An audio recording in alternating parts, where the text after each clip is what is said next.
अस्सलाम वालेकुम students, welcome back to another lecture. आज के लेक्चर में हम एक्सरसाइज 3.4 को सिंप्लीफाई करेंगे। लेकिन एक्सरसाइज शुरू करने से पहले जिस तरह मैं हर एक्सरसाइज की आपको कॉन्सेप्ट क्लियर करवाता हूँ, इस तरह हम एक्सरसाइज को सॉल्व करने से पहले उसकी डिफिनीशंस और उसके फार्मूलाज और ये सारा कुछ हम पहले डिस्कस करेंगे। तो उसके बाद हम एक्सरसाइज को सॉल्व करेंगे। अगर आप मेरे चैनल पर नए हैं तो चैनल को सब्सक्राइब कर लें और बेल आइकन को प्रेस कर लें ताकि मेरे आने वाली हर वीडियो आपको पहले मिल सके। तो चलें जी, अपना टॉपिक शुरू करते हैं। आज का जो टॉपिक है वो है द क्रॉस और vector product of two vector. इससे पहले जो एक्सरसाइज थी, एक्सरसाइज 3.3, उसमें हमने क्या सॉल्व किया था? डॉट प्रोडक्ट को सिंप्लीफाई किया था। तो डॉट प्रोडक्ट और क्रॉस प्रोडक्ट ये दोनों आपस में रिलेटेड है, यानी काम सब में एक जैसा ही होता है, बस थोड़ा सा फर्क है क्रॉस प्रोडक्ट के अंदर। मल्टीप्लिकेशन के हवाले से फर्क है, क्योंकि वहां पे भी हमने मल्टीप्लिकेशन ही की थी 3.3 में। तो वो मल्टीप्लिकेशन थोड़ी सी डिफरेंट थी और ये वाली मल्टीप्लिकेशन जो है वो थोड़ी सी डिफरेंट है। देखते हैं कि इसमें हम किस तरह से क्वेश्चन को सिंप्लीफाई करेंगे। डिफिनीशन क्या है इसकी? Let u and v be two non zero vectors. U और वी जो है वो कोई भी दो नॉन जीरो वेक्टर है, यानी जीरो वेक्टर नहीं होगा, उसके अलावा कोई भी वैल्यू आ सकती है। द क्रॉस प्रोडक्ट और वेक्टर प्रोडक्ट, इसको दो नामों से पुकारा जाता है। क्रॉस प्रोडक्ट भी कहा जाता है इसको और वेक्टर प्रोडक्ट भी कहा जाता है। u and v written as u vector multiply v vector. देखिए मल्टीप्लिकेशन का साइन है। डॉट प्रोडक्ट में हमने यहाँ पे डॉट लिखा था, सिंपल, जैसे फुल स्टॉप लगाते हैं तो एक डॉट लिख देते हैं, इस तरह से वहां पे हमने 3.3 में जो क्वेश्चन सॉल्व किया उन तमाम क्वेश्चन में हमने डॉट ही लिखा था। इज डिफाइंड बाय, इसको हम इस तरह से डिफाइन करते हैं कि u cross v is equal to u vector v vector sine theta and unit vector भी साथ में मेंशन करना होता है। यानी अब यहाँ पे वेक्टर के अंदर तो जाहिर बात है जब हम रिप्रेजेंटेशन करते हैं तो उसमें उसका यूनिट लास्ट भी मेंशन करते हैं। जिस तरह से आई वेक्टर है तो एक्स के लिए वो यूनिट वेक्टर है, इस तरह जे हो गया या के हो गया, तो वो हम वैसे भी मेंशन करते हैं। लेकिन डॉट प्रोडक्ट में ऐसा नहीं था, वहां पे सिंपल हमने u डॉट वी लिखा था और उसका फार्मूला लिखा था u magnitude v magnitude and cos theta. लेकिन यहाँ पे क्या लिखा हुआ है? u magnitude v magnitude and sine theta, और साथ में क्या लिखा हुआ है? एक यूनिट वेक्टर लिखा हुआ है। अब ये होगा इस तरह से कि जब हम दो वेक्टर्स के यानी आई और जे कंपोनेंट को मल्टीप्लाई करेंगे तो उससे एक नया मतलब उससे एक नया सिंबल आएगा, यानी आई और जे से हो सकता है के की वैल्यू आ जाए, माइनस के आ जाए। इसलिए हम यहाँ पे वो चीज क्या करते हैं? मेंशन करते हैं। वो हम देखेंगे आगे चल के। Where theta is the angle between the vector such that zero is less than और इक्वल टू पाई, और पाई जो है वो किसके इक्वल होता है? 180 डिग्री के इक्वल होता है। एन मैंने मेंशन भी कर दिया कि वो होता क्या है। एंड एन जो यहाँ पे मेंशन किया था मैंने, unit vector is a unit vector perpendicular to the plane of u and v. यानी u और v वेक्टर में जो परपेंडिकुलर कंपोनेंट्स हैं, अब आ जाते हैं परपेंडिकुलर कंपोनेंट्स कौन से होते हैं? जब हम उसको 3.3 में हमने क्वेश्चन सॉल्व किए थे तो वहां पे अगर परपेंडिकुलर है तो उससे क्या आंसर आता था? 90 डिग्री के अकॉर्डिंग हमने उसको सॉल्व किया था, यानी वो क्या है? u dot v is equal to zero आता था। ठीक हो गया। यहाँ पे कह रहे हैं कि यहाँ पे आपके पास जब परपेंडिकुलर होंगे तो उससे क्या होगा? आपके पास एक नया वेक्टर मतलब एक नई आपके पास लेंथ आ जाएगी with direction given by the right hand rule. Right hand rule जो है वो उम्मीद है आपने फिजिक्स के अंदर डिटेल से पढ़ी होगी। यहाँ पे मैं थोड़ा सा समझाने की कोशिश भी कर दूंगा राइट हैंड रूल को हम कैसे रिप्रेजेंट करते हैं या उसकी वैल्यूज किस तरह से आते हैं। ठीक हो गया। इसको हम इस तरह से रिप्रेजेंट करते हैं कि हम इसमें थंब का इस्तेमाल करते हैं और फिंगर्स को मूव करते हैं, तो जिसके जरिए से हमें डायरेक्शन मेंशन हो जाती है। तो पहले मैं समझा देता हूँ, फिर उसके बाद इसको मैं बताता हूँ कि किस तरह से लिखेंगे। ये कह रहे हैं कि if the finger of the right hand point along with the vector u and the curve toward the vector v।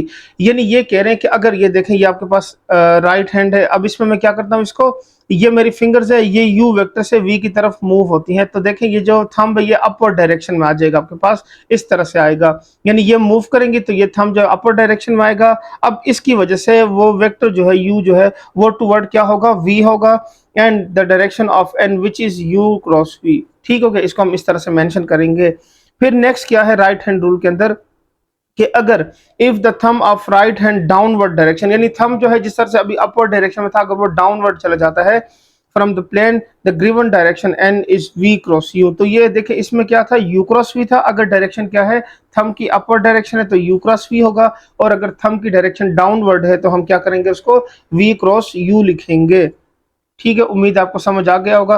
क्योंकि जूम थोड़ा सा ज्यादा है कैमरे का, तो उस वजह से हो सकता है आपको हाथ से वो चीज मैं उस तरह से ना समझा सकूं जिस तरह से समझाना चाहिए था, लेकिन उम्मीद करता हूँ आपको समझ आ गया होगा। क्योंकि आपने फिजिक्स में भी इसको डिटेल से पढ़ लिया होगा। चूंकि फिजिक्स का जो पहला और सेकंड चैप्टर जो है वो इसी के साथ रिलेटेड है, सो वहाँ पे उम्मीद आपके कॉन्सेप्ट क्लियर हो चुके होंगे। सो यहाँ पे मैं कोशिश कर रहा हूँ जितना मैं समझा सकता हूँ वो मैं समझा सकूँ। अब हम नेक्स्ट टॉपिक की तरफ चलते हैं, derivation of useful result of cross product. Cross product जब हम सॉल्व करते हैं तो उसमें आपके पास किस तरह की वैल्यूज डिराइव होती है, यानी किस तरह के फार्मूले बनेंगे, किस तरह की उसमें वैल्यूज आपने याद रखनी है। सो ये देखने by applying the definition of cross product to unit vector i J and k we have. जब हम इनके ऊपर अप्लाई करते हैं तो हमें इस तरह से वैल्यूज मिलती हैं। नंबर ए, ये मैंने डॉट प्रोडक्ट के लिए भी डिटेल से समझाया था, इसलिए मैंने यहाँ भी कोशिश की कि सारी के सारी वैल्यूज आपको लिख के समझा दूं। उसमें यह था कि आई डॉट आई से 1 आता था। यहाँ पे क्या हो रहा है कि आई डॉट आई जो है क्रॉस प्रोडक्ट में 0 आता है, क्योंकि साइन 0 से 0 आता है, और वहां पे क्या था, कोस 0 से 1 आता था, तो इस वजह से वहां पे क्या था 1 था, और यहाँ पे क्या है 0 है।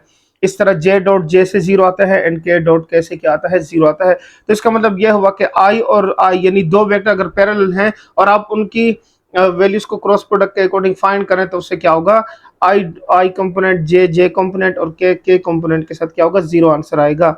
अब बात है नेक्स्ट, आई को मल्टीप्लाई करें जे के साथ तो इससे क्या आता है के आता है। जिस तरह मैंने वो के ये देखा ना, ये वो एन यूनिट वेक्टर ये आपको यहाँ पे नजर आ रहा होगा, ये इसकी वैल्यू यहाँ पे लिखी हुई जो मैंने यहाँ पे मेंशन किया है।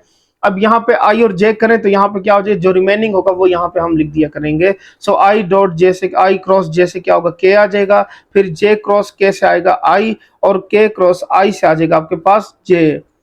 ये आपने याद रखना है। अच्छा, इसके लिए ना एक बहुत ही आसान सा फॉर्मूला दिया गया है, वो है सर्कल फॉर्म में। सर्कल की फॉर्म में क्या है, रोटेशन है, वो मैं आपको आगे चल के इसकी डिटेल से समझाता हूँ। फिलहाल आप इसको ये समझ लें कि आई जे को मल्टीप्लाई करें तो के आता है, जे और के को मल्टीप्लाई करें तो आई आता है, यानी किसी भी दो को मल्टीप्लाई कर रहे हैं तो जो रिमेनिंग होगा वो उसका आंसर आ जाएगा। ये आपने याद रखना है। नेक्स्ट हमने वो पढ़ा था वहां पे नेक्स्ट जो वैल्यू है वो ये है कि u क्रॉस v। अब हम देखना चाहते हैं कि क्या ये कम्यूटेटिव लॉ भी वेरीफाई करता है या नहीं करता, क्योंकि हमने उसके लिए देखा था डॉट प्रोडक्ट के लिए कि u cross v is equal to v cross u आया था। तो अब हम ये देखना चाह रहे हैं कि क्या यहाँ पे भी ये वेरीफाई होता है या नहीं होता। सो u वेक्टर v वेक्टर इन दोनों की जगह चेंज करें, वहां पे कोस माइनस थीटा था तो माइनस थीटा जो कोस के लिए वो खत्म हो जाता है, लेकिन यहाँ से ये नेगेटिव साइन बाहर आ जाएगा, ये वैल्यू बन जाएगी v क्रॉस u। तो इसका मतलब यह हुआ कि u cross v is not equal to v cross u but it is equal to minus v cross u, जिसको हमने एक्सरसाइज में यूज करना है कि u क्रॉस v क्या है, एंटी कम्यूटेटिव है।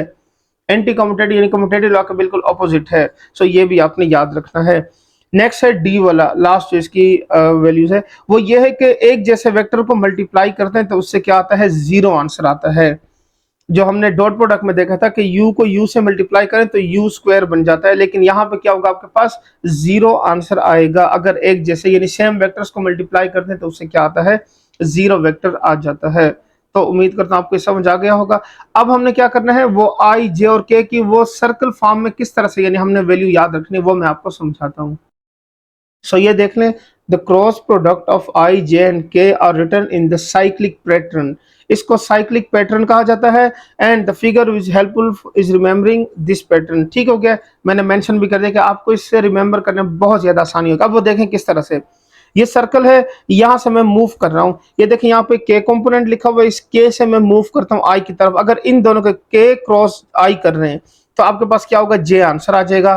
फिर इस तरह आई क्रॉस जे कर रहे हैं तो ये देखें आई और जे को यूज करें तो के आंसर आ जाएगा, और इस तरह जे क्रॉस के करेंगे तो क्या हो जाएगा, आई आ जाएगा। यानी आई जे से के आता है, जे और के से आई आता है, और के क्रॉस आई से जे आता है। अब ये तो इस डायरेक्शन में है, अगर ये डायरेक्शन अपोजिट हो जाए यानी के क्रॉस जे हो जाए तो डायरेक्शन चेंज होने की वजह से यहाँ पे क्या होगा, सिर्फ आई के साथ नेगेटिव साइन आएगा। इस तरह जे क्रॉस आई करेंगे तो फिर यहाँ भी नेगेटिव के हो जाएगा, और इसी तरह आई क्रॉस के करेंगे यानी ऑपोजिट उल्ट डायरेक्शन में जाएंगे तो ये आपके पास क्या हो जाएगा, माइनस जे हो जाएगा। यानी इस तरह समझ लें कि ये आपके पास एंटी क्लॉकवाइज डायरेक्शन है। एंटी क्लॉकवाइज डायरेक्शन में आपके पास क्या आता है, सिंपल पॉजिटिव आता है के आई और जे की वैल्यू, और अगर ये क्लॉकवाइज डायरेक्शन में हो जाए तो ये नेगेटिव हो जाएंगे सारे, यानी आखिर में जो आंसर आएगा वो minus k minus i minus j, तो ये क्या हो जाएगा आपके पास नेगेटिव आंसर आ जाएगा। सो ये आपने याद रखना। इसके लिए हम क्या करेंगे, जो भी क्वेश्चन इस तरह का सॉल्व करेंगे तो उसमें हेल्प क्या लेंगे, इस साइक्लिक पैटर्न की हेल्प लेंगे। अब नेक्स्ट पढ़ते हैं properties of a cross product. Properties क्या है इसकी? The cross product of possess the following properties, यानी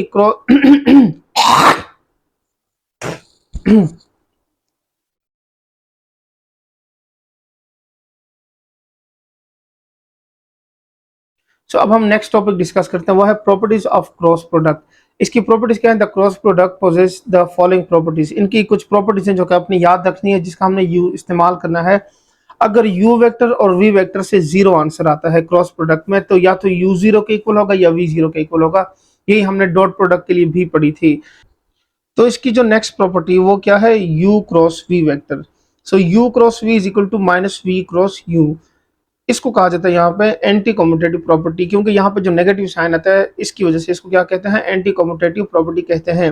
आपको याद होगा एक्सरसाइज 3.3 में जब हमने commutative law with respect to multiplication in dot product के लिए देखा था, तो उसमें यह था कि u dot v is equal to v dot u, simple वो इक्वल आया था। लेकिन यहाँ पे क्या है? वो नेगेटिव साइन के साथ है। तो ये आपने याद रखना, हो सकता है एमसीक्यूज में पूछ लिया जाए कि anti commutative properties of vector are.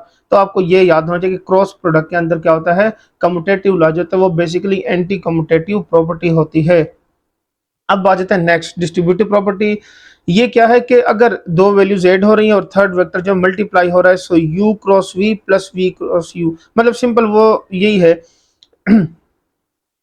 तब इसके थर्ड प्रॉपर्टी को समझ लें, वो है डिस्ट्रीब्यूटिव प्रॉपर्टी। सो u vector multiply bye v plus w, यानी दो वैल्यूज ऐड हो रही हैं और थर्ड वेक्टर क्या हो रहा है? उसके साथ मल्टीप्लाई हो रहा है। सो क्रॉस प्रोडक्ट में क्या होगा? u मल्टीप्लाई होगा v के साथ और u मल्टीप्लाई होगा w के साथ। इसी तरह स्केलर की जो प्रॉपर्टी थी, यानी स्केलर मल्टीपल वाला, अगर कोई वैल्यू मल्टीप्लाई होती है तो उसमें क्या होता है? u मल्टीप्लाई के वी। ये के जो है ये क्या है? स्केलर, आपके पास एक नंबर है। अब क्या हो जाएगा? K u vector multiply by v vector, और के बाहर आ जाएगा तो ये हो जाएगा u क्रॉस v, वेयर के is any scalar. Any scalar का मतलब क्या है? कोई भी नंबर हो सकता है, 2 3 4 5, कोई भी आपके पास इस तरह की वैल्यू आ सकती है। Number 5, u cross u is equal to zero. मैंने पहले इससे पहले भी बता दिया है कि जो एक जैसे वेक्टर होते हैं वो अगर मल्टीप्लाई होते हैं तो उससे आंसर जो है वो क्या आता है? जीरो वेक्टर आता है। सो नोट ये भी याद रखना है, commutative law is not hold in cross product. तो u cross v is not equal to v cross u, क्योंकि हमने देख भी लिया है कि वो माइनस v क्रॉस u के इक्वल आता है। सो वो क्या है? एंटी कम्यूटेटिव प्रॉपर्टी है। सो ये इसकी प्रॉपर्टीज थी। अब हम चलते हैं इनके सॉल्यूशंस की तरफ, यानी हमने अगर क्रॉस प्रोडक्ट को मल्टीप्लाई करके फाइंड करना हो तो वो कैसे फाइंड कर सकते हैं, तो अब हम वो सॉल्व करेंगे। तो नेक्स्ट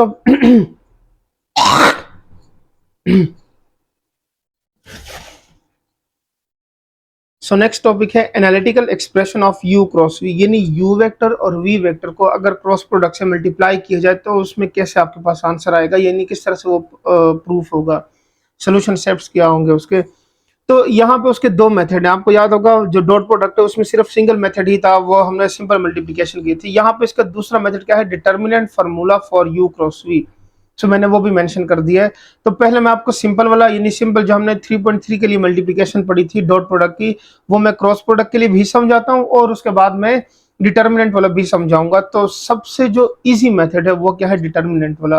वो जब आप उसको देखेंगे तो फिर आपको खुद ही समझ आ जाएगा कि उसके जो सोल्यूशन स्टेप है वो बहुत ज्यादा इजी होता है, क्योंकि आपने चैप्टर 2 में डिटेल से डिटर्मिनेंट को सॉल्व कर लिया होगा। तो वो उम्मीद करता हूँ आपके लिए बहुत ईजी होगा। पहले इसको सिंप्लीफाई कर लेते हैं। Let's suppose that u and v be any two vectors, then cross product of u cross v will B.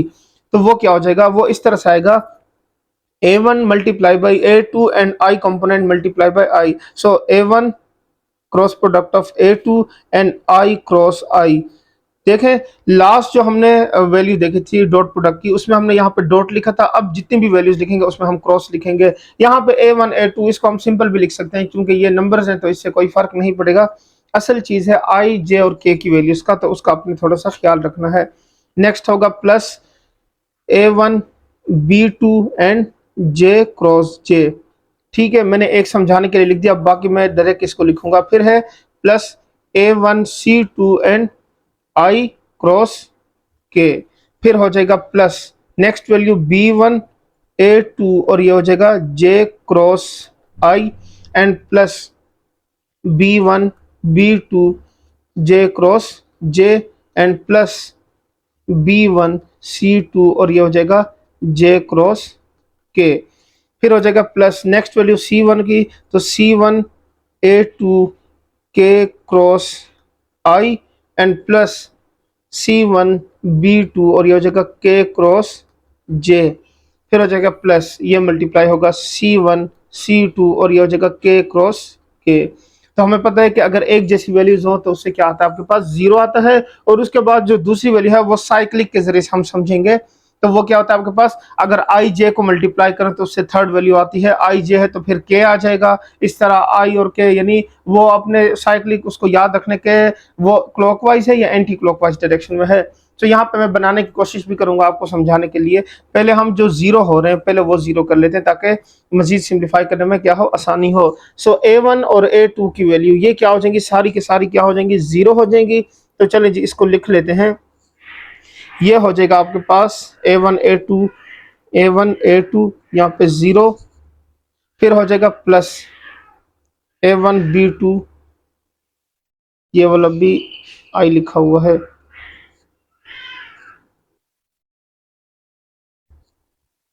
सो अब हम क्या करते हैं, आई से आई को मल्टीप्लाई करेंगे तो जीरो आएगा, वो मैंने लिख दिया। फिर उसके बाद आई और जे कंपोनेंट, अभी फिलहाल इनकी मैं वैल्यूज नहीं लिख रहा बल्कि इनको मैं एज इट इज ही लिख रहा हूँ। अगर आप लिखना चाहते हैं तो लिख भी सकते हैं, क्योंकि जो साइक्लिक जो मैंने आपको बताया था साइक्लिक पैटर्न उसके थ्रू इसको लिखना है, तो इसलिए फिलहाल मैं इसको छोड़ रहा हूँ। इसको फिर मैं नेक्स्ट स्टेप में सिंप्लीफाई करूंगा। सो ये हो जाएगा आई क्रॉस जे प्लस A1 C2 और ये हो जाएगा आई क्रॉस के। फिर यहां से आ जाएगा आपके पास ये वाला, ये हो जाएगा प्लस B1 A2 जे क्रॉस आई और ये हो जाएगा प्लस B1 B2, ये हो जाएगा जीरो क्योंकि जे क्रॉस जे से क्या होगा, जीरो आ जाएगा। फिर हो जाएगा प्लस B1 C2 जे क्रॉस के, फिर हो जाएगा C1 A2 के cross I and plus C1 B2 के क्रॉस जे और ये हो जाएगा प्लस C1 C2 और ये हो जाएगा जीरो। ठीक हो गया। सो यहाँ पे मैंने क्या कर दिया, इसकी वैल्यूज को लिख दिया है। यहाँ पे जीरो हो गए, यहाँ पे जीरो और ये जीरो हो गए। अब जो आपके पास वैल्यूज रह गई हैं वो ये रह गई हैं A1 B2 आई क्रॉस जे प्लस A1 C2 आई क्रॉस के, फिर B1 A2 जे क्रॉस आई, फिर हो जाएगा प्लस B1 C2 जे क्रॉस के, फिर हो जाएगा प्लस C1 A2 के cross I and plus C1 B2 के क्रॉस जे प्रोडक्ट। अब हम इसके साइक्लिक की मदद से इसको जरा समझ लेते हैं, फिर हमारे लिए क्या हो जाएगी, इसमें आसानी हो जाएगी। वो क्या था, वो ये था इस तरह से मूव। ठीक हो गया। तो यहाँ पे क्या था के, फिर ये आगे मूव करके यहाँ पे क्या था आई लिखा हुआ था और ये यहाँ से इस तरह से मूव करके चला गया था। सो ये मूवमेंट क्या थी, यहाँ पे के जे लिखी हुई थी और यहाँ पे ये दोबारा मूव करके के की तरफ। अब देखते हैं अगर के और आई लिखा हुआ यानी जिस डायरेक्शन में मूव कर रहा है तो इसका मतलब इससे तो जे आंसर आएगा। या देखें आई और जे लिखा हुआ है तो ये आपके पास क्या हो जाएगा, ये हो जाएगा आपके पास A1 B2 और यहाँ से हो जाएगा के, फिर हो जाएगा प्लस A1 C2 आई और के देखें इस उल्टी डायरेक्शन में जा रहा है। सो यहाँ से हो जाएगा माइनस जे। देखें ये देखें ना आई और ये के लिखा हुआ, तो इस डायरेक्शन को देखें तो ये डायरेक्शन जो है वो इस तरह से मूव कर रही है, तो यहाँ से नेगेटिव वैल्यू आएगी। ठीक हो गया। फिर हो जाएगा प्लस B1 A2 जे और आई, यानी यहां से इस तरह से मूव कर रहा है तो यहां से भी हो जाएगा माइनस के। फिर हो गया प्लस B1 C2 जे और के करेंगे तो यहां से सिंपल आई आ जाएगा। फिर नेक्स्ट करेंगे प्लस C1 A2 के और ये आई तो इससे आ जाएगा आपके पास जे और हो जाएगा प्लस C1 B2 के और जे यानी ये डायरेक्शन है तो यहाँ से हो जाएगा माइनस आई। अब हम क्या करते हैं, इसको फर्दर सिंप्लीफाई करते हैं। तो इसमें जो नेगेटिव वैल्यूज हैं यानी जिस तरह से ये आ रहा है, ये हो जाएगा A1 B2 के वेक्टर, ये हो जाएगा माइनस A1 C2 जे माइनस ये वाला मल्टीप्लाई होकर B1 A2 और ये हो जाएगा के वेक्टर, फिर हो जाएगा प्लस B1 C2 आई वेक्टर, फिर हो जाएगा plus C1 A2 J vector and minus C1 B2 and I vector. अब ये आई और ये वाला आई इसको इकट्ठा कर लेते हैं तो ये बन जाएगा आपके पास B1 C2 and minus C1 B2, ये हो गया आई वेक्टर। फिर हो जाएगा प्लस जे वेक्टर की बारी है, सो जे वेक्टर में ये पॉजिटिव है, C1 A2 और माइनस A1 C2, ये हो गया आपके पास जे वेक्टर। और फिर हो जाएगा प्लस के वेक्टर की बारी, सो ये हो जाएगा A1 B2 minus B1 A2 और ये हो गया आपके पास के। इससे आपके पास क्या हो गई, इसकी ये वैल्यू फाइंड हो गई है। ये आपके पास बन गया U क्रॉस V प्रोडक्ट। तो ये इसका क्या हो गया आपके पास आंसर आ गया। अब आपने क्या करना है, इसी क्वेश्चन को यानी ये जो वैल्यूज आपने इस तरह से फाइंड की है, इसको एक और मेथड से सॉल्व करना है जो कि मैं अभी पढ़ाने लगा हूं आपको। उम्मीद करता हूँ वो वाला मेथड आपको और ज्यादा आसानी से यानी समझ आ जाएगा। इसमें थोड़ा सा ये है कि आपने इस साइक्लिक से इसको याद रखना है, उसमें ऐसा कुछ भी याद रखने की जरूरत नहीं है, सिंपल डिटर्मिनेंट आपने फाइंड करना है। वो भी देखना, वो मैं सॉल्व करा देता हूँ। नेक्स्ट जो मेथड है वो क्या है, द एक्सप्रेशन ऑफ 3/3 डिटर्मिनेंट। आपने 3/3 डिटर्मिनेंट की फॉर्म में इसको क्या करना है, सिंप्लीफाई करना क्या है। देखिए तीन वेक्टर हैं, एक है आई, एक है जे और तीसरा है के। ठीक हो गया, ये लिख लेना है। फिर उनकी जो मल्टीपल, जिस तरह से A1 I लिखा हुआ था, फिर उसके बाद यहाँ पे B1 J लिखा हुआ था और C1 K, वो लिख लेना है। फिर सेकंड वेक्टर की बारी होगी तो वो क्या हो जाएगा, A2 B2 एंड C2 लिखा हुआ है, ये हो गया। तो इसमें आपने कोशिश यही करनी कि जब आप इसको एक्सपेंड करेंगे तो रो 1 से, जिसमें आई जे और के लिखा हुआ है, इसी से ही कोशिश कीजिएगा कि इसको एक्सपेंड करें। बेशक इसमें जीरो लिखे हो तब भी आपने कोशिश यही करनी कि इससे कर लें। अदरवाइज अगर आप करना चाहते हैं, यानी फॉर एग्जांपल यहाँ पे जीरो लिखा हो और आप इसको कॉलम 1 से या कॉलम 3 से यानी एक्सपेंड करना चाहें, तब भी आप इसको कर सकते हैं, तो उससे कोई फर्क नहीं पड़ेगा। चलें एक्सपेंड कर लेते हैं, एक्सपेंड बाय रो 1, R1 से एक्सपेंड कर लेते हैं। यहाँ पे आई कंपोनेंट आ जाएगा। अब ये वाला और ये वाला सारा क्या होगा, कैंसिल हो जाएगा। तो यहाँ पे हो जाएगा B1 C1 B2 and C2, ये हो जाएगा। फिर माइनस जे, फिर उसके बाद नेक्स्ट ये वाला और ये वाला जो है ये कैंसिल हो जाएगा। तो ये हो जाएगा A1 C1 A2 and C2, ये हो जाएगा। एंड प्लस के कंपोनेंट, और यहाँ से आ जाएगा आपके पास ये वाला कैंसिल हो जाएगा। A1 B1 A2 and B2। इनको आप क्या करना है, सिंपल डिटर्मिनेंट को सिंप्लीफाई करते हैं तो ये हो जाएगा i component B1 C2 minus, ये हो जाएगा B2 C1 minus j component, फिर ये हो जाएगा A1 C2 minus A2 C1 and plus k component, और ये हो जाएगा A1 B2 and minus B1 A2। ठीक हो गया। अब इस वैल्यू को देख लें जरा, इसको चले लिख लेते पहले, B1 C2 minus C1 B2, चूंकि C1 पहले वहां पे लिखा था तो वैसे हम सिर्फ आई को इस साइड पे लिखना चाह रहे हैं, बाकी सही है। नेक्स्ट क्या है, A1 C2 minus C1 A2 और ये हो गया J component and plus A1 B2 and minus B1 A2। ये हो गया आपके पास के कंपोनेंट। अब ये वैल्यू और इससे जो पहले हमने वैल्यू फाइंड की थी, वो दोनों वैल्यूज क्या हो गई आपके पास, सेम इक्वल आ गई हैं। अब हम इसमें थोड़ा सा मेंशन कर देंगे कि इसको मतलब इसमें हम और क्या क्या चीज़ें लिख सकते हैं। वो मैं लिख के फिर आपको समझा देता हूँ, चूंकि वो डिस्क्रिप्शन है इसकी, यानी इसकी डिटेल लिखनी है थोड़ी सी, वो मैं लिख के फिर आपको समझा देता हूँ। तो ये मैंने लिख दिया कि U क्रॉस V जो इस फॉर्म में लिखा हो, इसको हम क्या कहते हैं, determinant formula for U cross V कहते हैं। ये याद रखना है। हो सकता है क्वेश्चन के अंदर आपसे कहा जाए कि आप ना डिफरेंट तरीकों से क्रॉस प्रोडक्ट को फाइंड करें, यानी क्वेश्चन में इस तरह भी आ सकता है, या दिया जा सकता है कि एग्जैक्टली आपको डिटर्मिनेंट फार्मूले से सॉल्व करना है या सिंपल आपने सॉल्व करना है। तो जिस तरह से भी गिवन हो, हमने क्या करना है उसी तरह से आपने यानी सिंप्लीफाई करना है। तो मैंने आपको दोनों मेथड सिखा दिए हैं। आगे एक्सरसाइज के जब क्वेश्चन इस मेथड से सॉल्व करेंगे तो आपको और ज्यादा इसमें आसानी हो जाएगी। फिलहाल ये समझ लें। आप चलते हैं नेक्स्ट टॉपिक की तरफ। नेक्स्ट टॉपिक है पैरेलल वेक्टर्स। पैरेलल वेक्टर्स क्या होते हैं, यानी अगर दो वेक्टर्स एक डायरेक्शन में मूव कर रहे हैं तो हम उसे क्या कहते हैं, पैरेलल वेक्टर्स कहते हैं। मैं यहाँ पे बना देता हूँ, ये वेक्टर है, दूसरा ये वेक्टर है, हम इसे कह सकते हैं कि पैरेलल है। हाँ, लेंथ में इशू आ सकता है कि वो कम ज्यादा हो, लेकिन पैरेलल है फॉर एग्जाम्पल। अब हमने क्या करना है, यहाँ पे इनको देखने के ये किस तरह के होंगे। If U and V are parallel vectors, यानी थीटा जो है वो जीरो हो, जाहिर बात इसमें एंगल बन ही नहीं रहा। एंगल तब बनता है कि जब इनका कोई इंटरसेक्शन पॉइंट जो है वो कॉमन आ जाए, तो फिर हम कहते हैं कि ये क्या है, या जो उनका जहां से स्टार्ट हो रहे हैं वहाँ वो पॉइंट इनका इक्वल हो, तब भी हम कहते हैं कि ये क्या है, एंगल बन रहा है। लेकिन यहाँ पे कोई भी एंगल नहीं, इसका मतलब जीरो है। तो ये हो गया जीरो। तो साइन जीरो से क्या आता है, जीरो आता है। Then U cross V is equal to ये जो फार्मूला है ये क्या बन जाएगा, जीरो बन जाएगा। इसका मैग्नीट्यूड लेंगे तब भी ये क्या होगा, जीरो ही आएगा। अब हम इसको आगे मजीद सिंप्लीफाई करें। If and if u cross v is equal to zero then either sine theta is equal to zero. अगर ये जीरो यानी इनसे आंसर जीरो आ जाता है आपके पास, u क्रॉस v से किसी भी तरह से जीरो आंसर आ जाता है। अब उसमें तीन बातें होंगी। पहली बात ये कि या तो हो सकता है एंगल जीरो हो, यानी साइन जीरो से जीरो, यानी साइन थीटा जो उसकी वैल्यू जीरो हो, ये भी पॉसिबल है। अगर ये जीरो नहीं है तो हो सकता है कि उसमें कोई एक वेक्टर जो है u वेक्टर है वो जीरो है। अगर वो भी जीरो नहीं है तो फिर क्या होगा, v वेक्टर जीरो होगा। तो इन तीनों में से अगर कोई एक भी कंडीशन होल्ड हो जाए यानी जीरो आ जाए तो उससे पूरा का पूरा जो होगा क्रॉस प्रोडक्ट आपका क्या हो जाएगा, जीरो हो जाएगा। इसकी कुछ कंडीशन मैंने लिखी है कि वो किस तरह से हमने उसको यूज करना है, सो वो जरा समझ ले कि अगर साइन थीटा जीरो के इक्वल है और एंगल जो है वो जीरो हो या 180 हो, दोनों के लिए ये मैंने बता दिया है कि हो सकता है कि जीरो के अलावा 180 हो, तो आपने उसके लिए भी सेम ही आंसर लिखना है।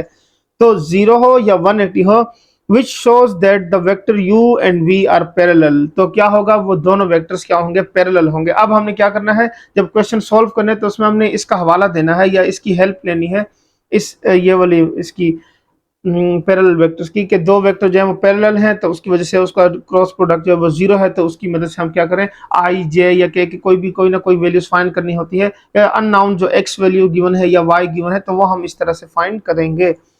नेक्स्ट जो है वो क्या है कि इफ u और v और जीरो, कोई भी दो वेक्टर जीरो है, then since the zero vector has no specific direction, तो हम कोई स्पेसिफिक, जाहिर बात है जीरो है, अब वो एक पॉइंट भी हो सकता है या किसी डायरेक्शन की हम जिक्र नहीं कर सकते। We adopt the conversion that the zero vector is parallel to every vector, तो इससे हम यह अंदाजा लगा सकते हैं कि जीरो वेक्टर जो वो हर वेक्टर के साथ पैरेलल है। जिस तरह लास्ट 3.3 के लिए हमने पढ़ा था कि जीरो वेक्टर जो था वो हर वेक्टर के साथ क्या था, परपेंडिकुलर था, तो यहाँ पे क्या है, वो पैरेलल होगा। Note, zero vector is both parallel and perpendicular to every vector. जिस तरह मैंने बता दिया कि पिछले में हमने देखा था कि वो परपेंडिकुलर था, तो यहाँ पे क्या है, वो पैरेलल है। बस इतना सा फर्क है, क्रॉस प्रोडक्ट में पैरेलल है और डॉट प्रोडक्ट के लिए क्या था, वो परपेंडिकुलर था। So this affirmative construction will be cause no trouble since the angle between two vector is never applied when which one of them is zero vector. So ये कह रहे हैं कि एंगल जो है उनमें कभी भी नहीं आएगा अगर उन दोनों में से कोई एक वेक्टर क्या हो, जीरो हो, तब भी उनमें कोई भी एंगल नहीं बनेगा। ठीक हो गया। तो इसमें यही बताया हुआ है कि आपने इसमें कोई मतलब आपको कोई वो ना होना चाहिए, कंफ्यूजन ना हो कि इसमें अगर वेक्टर जीरो ना हो तो फिर उसमें, या वेक्टर जीरो हो जाए तो उसमें कैसी वैल्यूज आएंगी एंगल की। तो उन्होंने इसमें क्लियर कर दिया कि वो परपेंडिकुलर है, पैरेलल है। अगर उन दोनों में से कोई एक वेक्टर जो है वो जीरो आ जाए तो हम क्या करेंगे, वो लिखेंगे कि वो क्या है, आपके पास उसकी कोई डायरेक्शन नहीं है। ठीक हो गया। सो उम्मीद करता हूँ आपको पैरेलल वेक्टर समझ आ गया होगा। अब चलते हैं नेक्स्ट टॉपिक की तरफ। नेक्स्ट टॉपिक है एंगल बिटवीन टू वेक्टर्स। तो ये हमने डॉट प्रोडक्ट के लिए भी देखा था। सो यहाँ भी उसकी कुछ प्रॉपर्टीज होंगी, या मतलब किसी न किसी तरह से आपने इसको याद रखना है।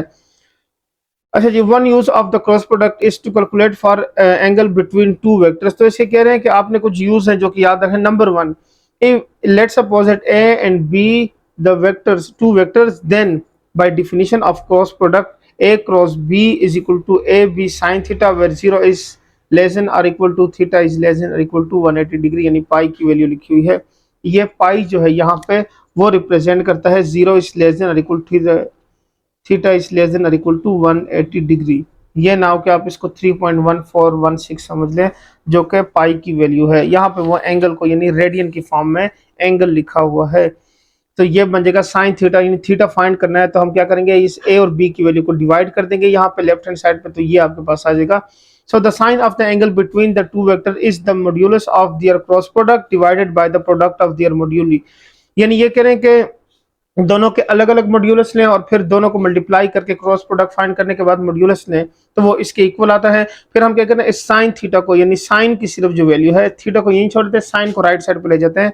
सो theta is equal to sine inverse of A cross B divided by A B magnitude. So ये आपके पास क्या हो जाएगा, आंसर आ जाएगा इसका। इस तरह से फाइंड करेंगे।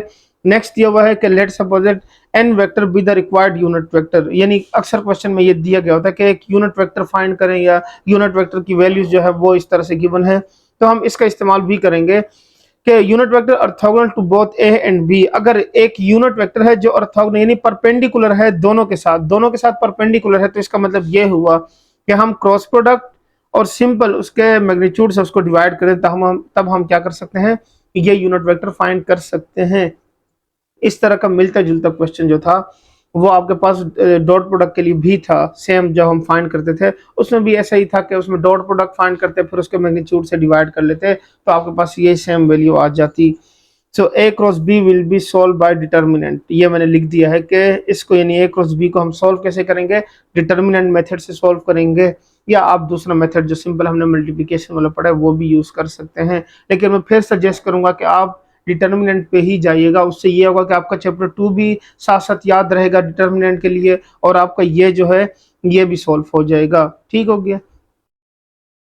सो नेक्स्ट टॉपिक है मोमेंट ऑफ फोर्स और टॉर्क। टॉर्क आपको पता होगा 9th क्लास में आपने फिजिक्स के अंदर डिटेल से पढ़ा होगा। सो यहाँ पे मैं टॉर्क नहीं पढ़ा रहा, बस मैं एक फार्मूला है जो कि आपके क्वेश्चन में यूज हुआ है, इसलिए मैं उसको थोड़ा सा यहाँ पे एक्सप्लेन कर रहा हूँ, जो कि क्या है मोमेंट ऑफ फोर्स। ठीक हो गया। तो मैंने दूसरा नाम भी लिख दिया ताकि आपको याद रहे कि मोमेंट ऑफ फोर्स बेसिकली होती क्या है। सो ये नाम आपने पहले पढ़ा होगा इसलिए मैंने मेंशन कर दिया है। The moment m of force f, यानी एक फोर्स एफ है उसकी मोमेंट जो है अबाउट द पॉइंट पी, जिस पॉइंट के ऊपर वो फोर्स लगाई जा रही है, is defined as the product of m is equal to f d. यानी फोर्स है उसके सिंपल पॉइंट के ऊपर जो फोर्स लग रही है उसके साथ जो उसका डॉट प्रोडक्ट है उसके अकॉर्डिंग जो क्या आती है वो इक्वल आती है। Where d is the perpendicular distance between p and the line of action l of f. तो क्या है जो इसके अंदर ये जो डी पॉइंट है यहाँ पे ये किसके इक्वल है, ये इक्वल है डिस्टेंस बिटवीन पी, यानी पॉइंट पी के दरमियान और वो जो काम हो रहा है उस action of line of action जो है उसके दरमियान जो डिस्टेंस है उसके इक्वल है। अब उसके बाद इसमें आ जाता है एक आर वेक्टर आ जाता है। जाहिर बात है हम वेक्टर को ही डिस्कस करें तो यहाँ पे वेक्टर जो होगा वो क्या होगा, if r is the vector from p to any point q, यानी पी से लेकर, यहाँ पे मैंने शेप बनाई है फिर मैं इसमें भी आपको समझाता हूँ। इस पी पॉइंट में आपके पास क्या है, एक पी से क्यू पॉइंट के ऊपर कोई भी एक वेक्टर है जो क्या है ऑन एल, ये एल लाइन है उसके ऊपर ये कहाँ पे एक वेक्टर है कहीं पे भी, तो वो यहाँ पे मैंने मेंशन कर दिया है। आप कहीं पे भी यहाँ पे कहीं पे भी उसको ले सकते हैं। सो डी की वैल्यू क्या होगी, r magnitude sine theta, r magnitude जो है वो किसके इक्वल है, एफ और डी के इक्वल, यानी यहाँ पे अगर देख लें ये डी की वैल्यू जो है वो इसके इक्वल थी जो कि हमने ऊपर लिखी थी एम के, यहाँ से हम क्या करेंगे एम की वैल्यू में यहाँ से डी की वैल्यू को पुट कर देंगे। सो ये आपके पास इस तरह से आ जाएगा कि m is equal to r magnitude force magnitude and sine theta. ये समझ आप इसमें मैंने लिखा क्या है।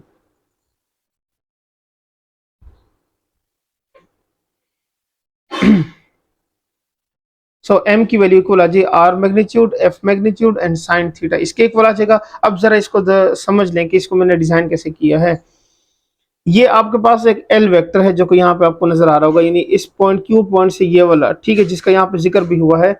अब इसके ऊपर कुछ फोर्स लगाइए आपने, फोर्स क्या है, कोई भी डायरेक्शन के फॉर्म में आपने यहाँ पे अप्लाई किया है। तो इस पॉइंट का यहाँ से पी से लेकर क्यू तक का जो ये वाला डिस्टेंस है ये क्या है, आर वेक्टर से रिप्रेजेंट किया गया है। ये जो ग्रीन से रिप्रेजेंट की ये वो एल की लाइन है आपके पास, ठीक हो गया। यहाँ पे ये एल जो यहाँ से ये वाला आ रहा है यहाँ पे मूव कर रहा है, सो ये इसकी वैल्यू हो गई है। इसके अंदर पी पॉइंट से इस पॉइंट तक ये जो यहाँ पे ये स्ट्रेट होकर आ रही है, इस पॉइंट से ये वाला जो डिस्टेंस है वो क्या है, डी के इक्वल है, और फोर्स जो है वो एल वाले लाइन के ऊपर क्या हो रही है, अप्लाई हो रही है। अब इनके दरमियान में क्या हो रहा है, एंगल बन रहा है, एक एंगल यहाँ बन रहा है, एक यहाँ पे ऑपोजिट एंगल बन रहा है। Since angle is between b and डब्ल्यू, बिटवीन क्या है तो इनके दरमियान में एंगल भी बन रहे हैं, एक एंगल यहाँ पे ऑपोजिट एंगल्स बन रहे हैं। Since theta is the angle between R and force F, so M is equal to R cross F. So M की वैल्यू क्या होगी, R cross F. So the vector M is equal to R cross F is called the moment vector और vector moment of the force F about Q, यानी कोई भी point है। सो अब हमने क्या करना है, मोमेंट ऑफ फोर्स के लिए क्या पढ़ना होगा, बस सिंपल ये वाला फार्मूला जो है ये याद रखना है, ये हमने यूज करना है। अगर किसी क्वेश्चन में आपसे पूछा गया कि फाइंड द मोमेंट वेक्टर या वेक्टर मोमेंट, तो आपने किस तरह फाइंड करना है, इससे फाइंड करना है। तो ये याद रखिएगा, क्योंकि जो एक्सरसाइज से रिलेटेड जितनी भी चीज़ें मैंने कोशिश वही की कि वो सारी आपको पहले पढ़ा दूं, फिर उसके बाद ही हम एक्सरसाइज सॉल्व करें ताकि आपको समझने में और सॉल्व करने में आसानी हो।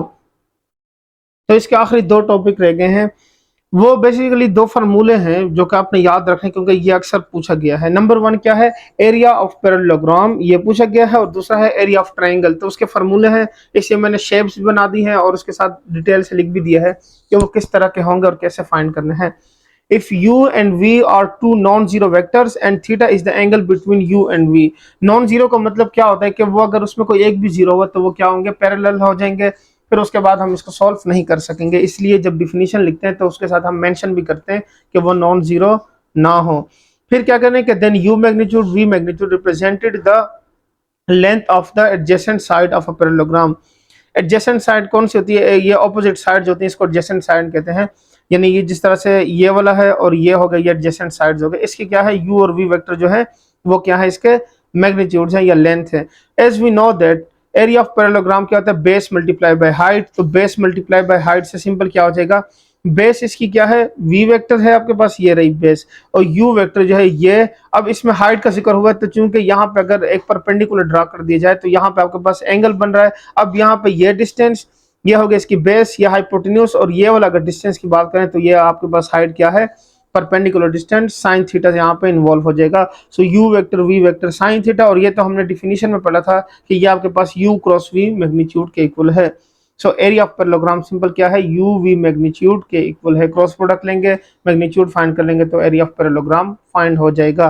ट्राइंगल क्या होता है, area of triangle, area of triangle simple क्या है, 1/2 ऑफ एरिया ऑफ ट्राइंगल। यानी इसके देखें यहाँ पे अगर ये इस शेप से मैं समझा देता हूँ, ये पैरेललोग्राम है, इसको अगर मैं दो हिस्सों में डिवाइड कर देता हूँ, यानी यहाँ से इसको एक डायगोनल ड्रा कर लें, तो ये आपके पास पूरा यानी एक पैरेललोग्राम था, उसके दो हिस्से बन गए। तो इसको हम क्या कहेंगे कि ये एक ट्राइंगल, ये दूसरा ट्राइंगल। सो यहाँ पे हम लिख देंगे कि 1/2 एरिया ऑफ पैरेललोग्राम। तो area of triangle 1/2 u cross v vector magnitude, where u and v are vectors along to adjacent side of a triangle. ठीक हो गया। सो उम्मीद करता हूँ आपको ये समझ आ गया होगा। अब इसके बाद हम इंशाल्लाह एक्सरसाइज 3.4 को सिंप्लीफाई करेंगे। सो उम्मीद करता हूँ कि आपको इसकी तमाम डिफिनीशंस और जितने भी कंसेप्चुअल चीज़ें मैंने समझाई वो आपको समझ आ गई होंगी। इसमें चीज़ें जो हैं वो याद रखना पड़ती हैं, इसलिए अक्सर बच्चे यही करते हैं कि एक्सरसाइज डायरेक्ट सिंप्लीफाई कर लेते हैं, तो उनको वहाँ पे कन्फ्यूजन यही होती है कि चीज़ों का ना पता होता है और ना उनके फार्मूले याद रहते हैं। तो इसलिए मैं पहले कोशिश करता हूँ कंसेप्ट पढ़ा दूँ। सो आपको मेरी यही सजेशन होगी कि एक्सरसाइज को सिंप्लीफाई करने से पहले, किसी भी टीचर का आप लेक्चर देख रहे हैं, सो आप पहले क्या करें, आप उनके थ्योरी को या उन्होंने जो कॉन्सेप्ट समझाइए पहले वो समझ लिया करें, फिर उसके बाद एक्सरसाइज सॉल्व किया करें। क्योंकि फेडरल बोर्ड के अंदर जो पेपर आएंगे वो कॉन्सेप्चुअल यानी एसएलओ बेस के अकॉर्डिंग होंगे, तो उसके लिए ज़रूरी है कि आपके कॉन्सेप्ट लाजमी क्लियर होने चाहिए। फिर आपको एक्सरसाइज सॉल्व करने में या कोई भी क्वेश्चन देंगे आउट ऑफ सिलेबस तो आप उसको सिंप्लीफाई कर सकेंगे। सो उम्मीद करता हूँ आपको ये समझ आ गया होगा। अब चलते हैं एक्सरसाइज की तरफ। चलें तो अब हम एक्सरसाइज 3.4 को सिंप्लीफाई करते हैं, जिसका फर्स्ट क्वेश्चन है कि find the following cross product. हमें वैल्यूज गिवन है, जस्ट हमने उनको क्या करना है, मल्टीप्लाई करना है। लेकिन उस ऑर्डर को याद रखिएगा कि जे को जे के साथ मल्टीप्लाई करें तो 0 आता है, और अगर जे को किसी और वैल्यू से यानी के साथ मल्टीप्लाई करेंगे तो आपके पास वो जो साइक्लिक ऑर्डर है उसके अकॉर्डिंग आई आता है, या कोई भी वैल्यू आती है तो वो आपने क्या करनी है, उस हिसाब से लिखनी है। तो चलें इसको सॉल्व करते हैं। सोल्यूशन ये हो जाएगा J multiply by 2j and plus j multiply by 3k। एक और बात जो याद रखनी है वो ये है कि आप जब ये देखें लेफ्ट साइड से मल्टीप्लाई हो रहा है तो आपने j को पहले लिखना है, k को बाद में लिखना है। ये नहीं करना कि k पहले लिखना है और j बाद में लिखना है, क्योंकि उससे उसका ऑर्डर जो है वो डिस्टर्ब हो जाएगा, और अगर इसका आंसर i आता है तो वो -i हो जाएगा। इस बात का आपने ध्यान रखना है कि ये जो ऑर्डर है ये डिस्टर्ब ना हो, ये जिस तरह से गिवन है उसी तरह से ही लिखा जाए। अब ये हो जाएगा 2 multiply by j cross j and plus 3 multiply by j cross k। फिर ये हो जाएगा 2 multiply by 0 and plus 3 multiply by j cross k से आता है सिंपल i। सो ये हो जाएगा 3i इसका आंसर। बस इतना ही सॉल्व करना था। नेक्स्ट जो पार्ट है इसका उसमें भी सेम ऐसे ही करना है। 2i को मल्टीप्लाई कर देते हैं k के साथ and -3j multiply by k। सो ये हो जाएगा 2 multiply by i cross k and -3 multiply by j cross k। अगर हम इसकी वैल्यू को देखें सो ये हो जाएगा 2 i और j, यानी i और j लिखा होता तो फिर हम k लिखते, लेकिन ये i और k लिखा यानी रिवर्स उसमें आ रहा है, तो ये हो जाएगा 2 मल्टीप्लाई बाय -j -3 j और k को देखें तो वो आपके पास सीक्वेंस में ही आ रहा है, तो j और k से आपके पास सिंपल क्या आ जाएगा, i आ जाएगा। सो ये हो जाएगा -3i -2j। सो ये इसका क्या हो गया है, आंसर आ गया है। अब इसके थर्ड पार्ट को सिंप्लीफाई करते हैं। सोल्यूशन। थर्ड पार्ट को सिंप्लीफाई करेंगे तो 2i मल्टीप्लाई बाई आई, ठीक हो गया।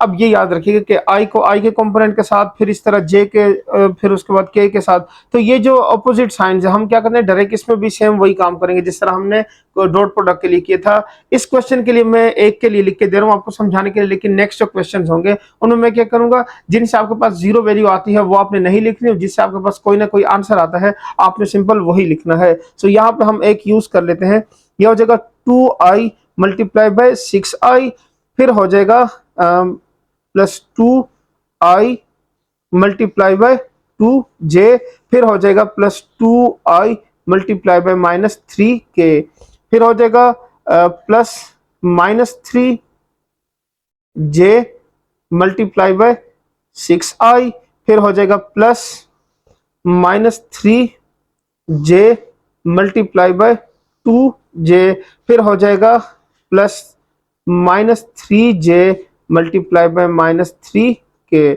फिर उसके बाद इसकी बारी plus 5k multiply by 6i and plus 5k multiply by 2j, और फिर हो जाएगा plus 5k multiply by -3k।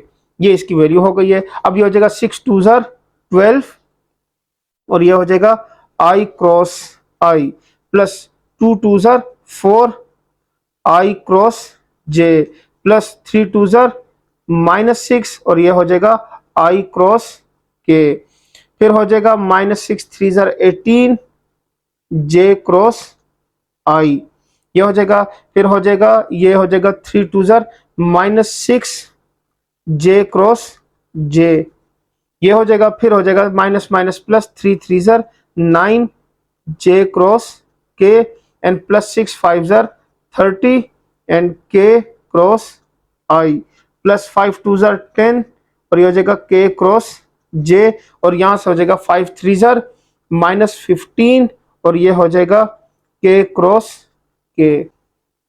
अब हम क्या करते हैं, जो एक जैसी वैल्यूज हैं उनसे जीरो आता है तो वो जीरो लिख लेंगे, बाकी वैल्यूज को सिंप्लीफाई कर लेंगे। सही हो जाएगा 12 मल्टीप्लाई बाय 0 प्लस 4 मल्टीप्लाई बाय आई, जे से क्या आता है के आता है, -6, और ये हो जाएगा माइनस जे। देखें रिवर्स से आई और के लिखा हुआ है तो वो रिवर्स में जा रहा है, सो पैटर्न इस हिसाब से -18, और ये हो जाएगा 0 प्लस जे क्रॉस जे, यहाँ पे जे क्रॉस आई आता है, मिस्टेक हो गई, जे क्रॉस आई से क्या हो जाएगा आपके पास यहाँ पे -k, सो ये आपके पास क्या हो गया -k, plus -6 multiply by 0 plus 9 J cross I, J cross k से क्या हो जाएगा सिंपल आई आ जाएगा, फिर आपके पास यहाँ से आ जाएगा प्लस 30, और ये हो जाएगा simple j and plus 10 multiply by k cross j से आ जाएगा आपके पास simple i, k cross j minus i and -15 multiply by 0, so 12 0 sir, ये हो जाएगा 0 plus 4k plus 6j plus 18k plus 0 plus 9i plus 30j and -10i plus 0, so ये हो जाएगा 9i -10i से -i, फिर हो जाएगा यहाँ से 30j प्लस ये हो जाएगा 36j, और ये हो जाएगा 18 प्लस 22k, सो ये इसका क्या होगा बस आंसर आ गया।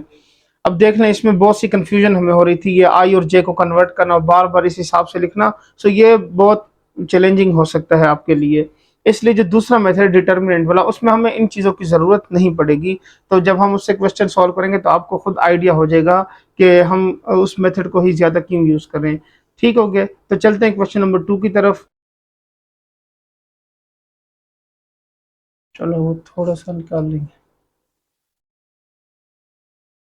तो अब हम क्वेश्चन नंबर 2 को सिंप्लीफाई करते हैं। इसमें लिखा हुआ है कि show in two different ways that the vector a and B are parallel. अगर वो पैरेलल है तो उनका जो क्रॉस प्रोडक्ट होगा यानी ए क्रॉस बी जो होगा उससे क्या होगा जीरो आंसर आएगा। तो वो कह रहे हैं दो अलग अलग मेथड से इसको प्रूव करें। तो सोल्यूशन में लिखते हैं फर्स्ट मेथड। ठीक हो गया। तो पहला मेथड जो है जो मैं यहाँ पे यूज करूंगा वो होगा आपके पास ए क्रॉस बी वाला, डिटर्मिनेंट मेथड वाला। ठीक हो गया। सो मैं यहाँ पे मेंशन कर देता हूँ बाय डिटर्मिनेंट।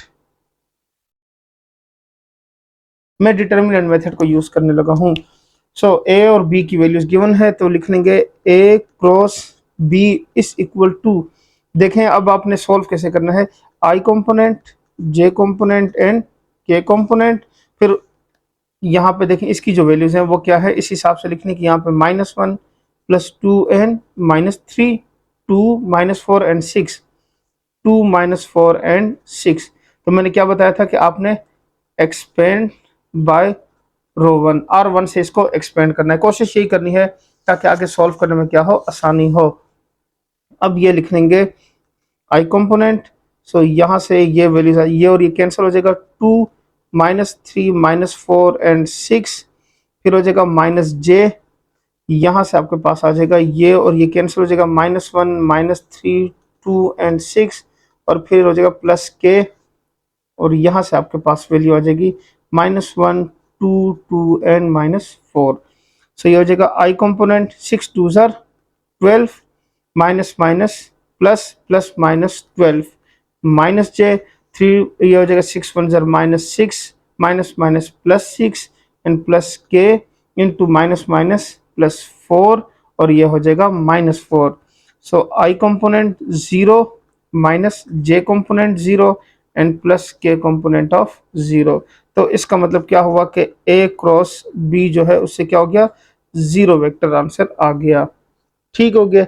अब हमने क्या मेंशन कर देना है, बस ये लिख देना है कि hence A and B are parallel, बस ये इसका क्या हो जाएगा, आंसर आ जाएगा। तो यहाँ पर लिखने हैं कि hence a cross a and B are parallel. तो ये इसका क्या आपके पास आंसर हो गया। अब हम क्या करते हैं, सेकंड मेथड बाय डिफिनीशन, जो डिफिनीशन यानी जो हमने डिफिनीशन में इक्वेशन लिखी थी उसको यूज करना है। तो यहाँ पे लिखेंगे सेकंड मेथड, तो मेंशन भी कर देता हूँ साथ में बाय बाय डिफिनीशन में इसको क्या कर रहा हूँ, प्रूफ कर रहा हूँ। सो इसका बाय डिफिनीशन प्रूफ किस तरह से होगा कि ए क्रॉस बी की जो वैल्यू है, यानी जो अभी हमने डिफिनीशन में लिखी थी वो लिख लेते हैं, A cross B is equal to, वो इक्वल होता है ए मैग्नीट्यूड बी मैग्नीट्यूड और हो जाएगा साथ में साइन थीटा। तो साइन थीटा की वैल्यू से प्रूफ करें तो ये हो जाएगा sine theta is equal to A magnitude B magnitude divided by A and B. ये मैं वैसे पहले लिखवा भी चुका हूँ आपको, जब मैंने पैरेलल वेक्टर्स पढ़ाए थे तो उसमें मैंने ये फार्मूला डेरिवेशन जो आपको समझाई थी, लेकिन यहाँ पे मैं चूंकि दोबारा सॉल्व करवा रहा हूँ सो इसलिए मैं दोबारा लिख लेता हूँ, theta is equal to sine inverse of A B divided by A magnitude B magnitude. अभी हमने फाइंड किया कि ए क्रॉस बी से क्या आया है, आपके पास 0 आंसर आया है।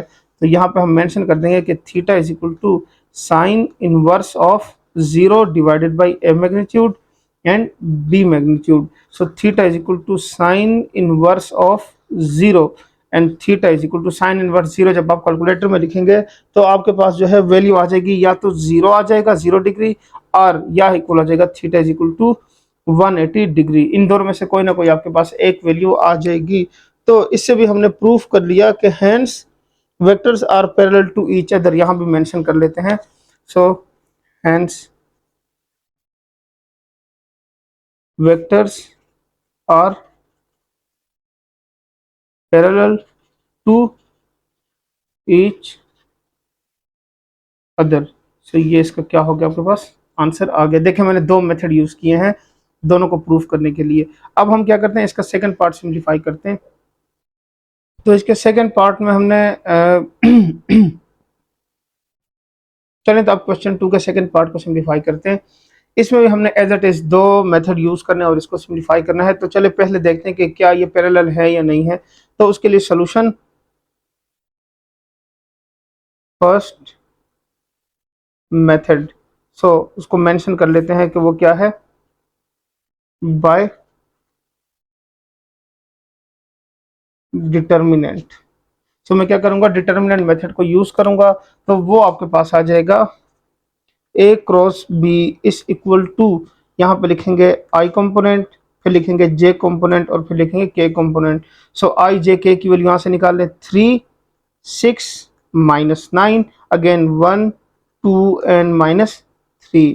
सो क्या करेंगे, एक्सपेंड बाय और वन, रो वन से इसको क्या कर लेते हैं, एक्सपेंड कर लेते हैं। सो ये हो जाएगा आई कंपोनेंट, और इसको हम लिख लेंगे ये वाला और ये वाला कैंसिल हो जाएगा, तो 6 माइनस 9 2 एंड माइनस 3, फिर माइनस जे कंपोनेंट, ये हो जाएगा ये और ये cancel, 3 minus 9 1 and minus 3 and plus k component, और यहाँ से आपके पास ये और ये वैल्यू आ जाएगी 3 6 1 एंड प्लस 2। सो ये हो जाएगा आई कंपोनेंट, 6 माइनस ये हो जाएगा 6 3 जार 18, minus minus plus 18, minus j component, minus minus ये हो जाएगा 3 3 जार 9 और ये हो जाएगा प्लस 9 एंड प्लस के, 3 2 जार 6 माइनस 6। तो 18 माइनस 18 क्या हो गया आपके पास, यानी यहाँ से आ जाएगा i component 0 minus j component 0 plus k component 0। So ये हो गया a cross B is equal to 0 vector. तो अभी हमने पढ़ा कि अगर 0 वेक्टर आ जाता है तो हम लिख लेते हैं कि hence A and B are parallel vectors. ये इसका एक आंसर हो गया, यानी एक मेथड से फाइंड हुआ है। अब दूसरा मेथड भी यूज करेंगे। अब क्या लिखेंगे, सेकंड मेथड। तो सेकंड मेथड है इसका बाय डिफिनीशन, क्योंकि फार्मूला डिफिनीशन का यूज होता है तो इसलिए हम क्या करेंगे, उसमें मेंशन कर देंगे कि बाय डिफिनीशन यूज कर रहे हैं।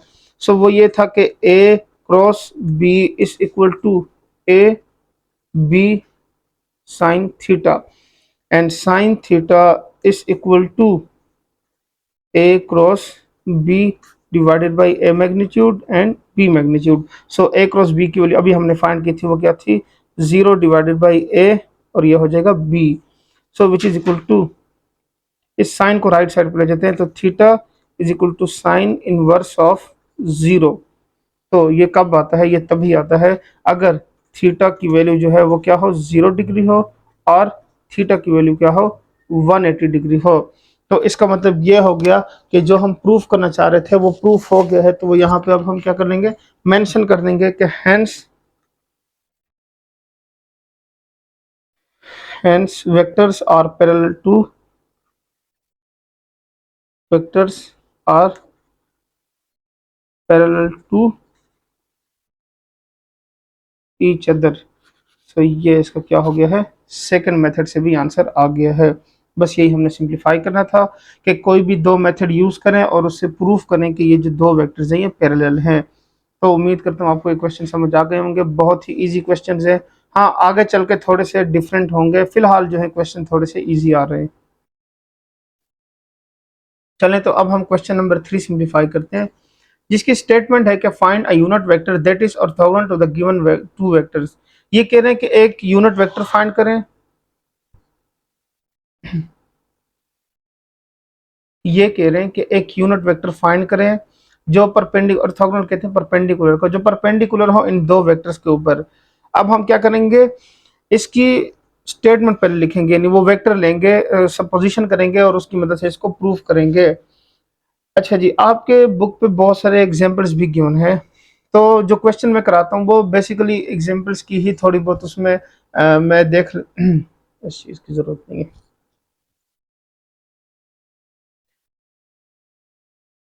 सो ये कह रहे हैं हमें कि एक वेक्टर लें और वो वेक्टर जो है वो क्या हो, परपेंडिकुलर हो इन दोनों वेक्टर्स के ऊपर, यानी ए और बी के ऊपर क्या हो, परपेंडिकुलर हो।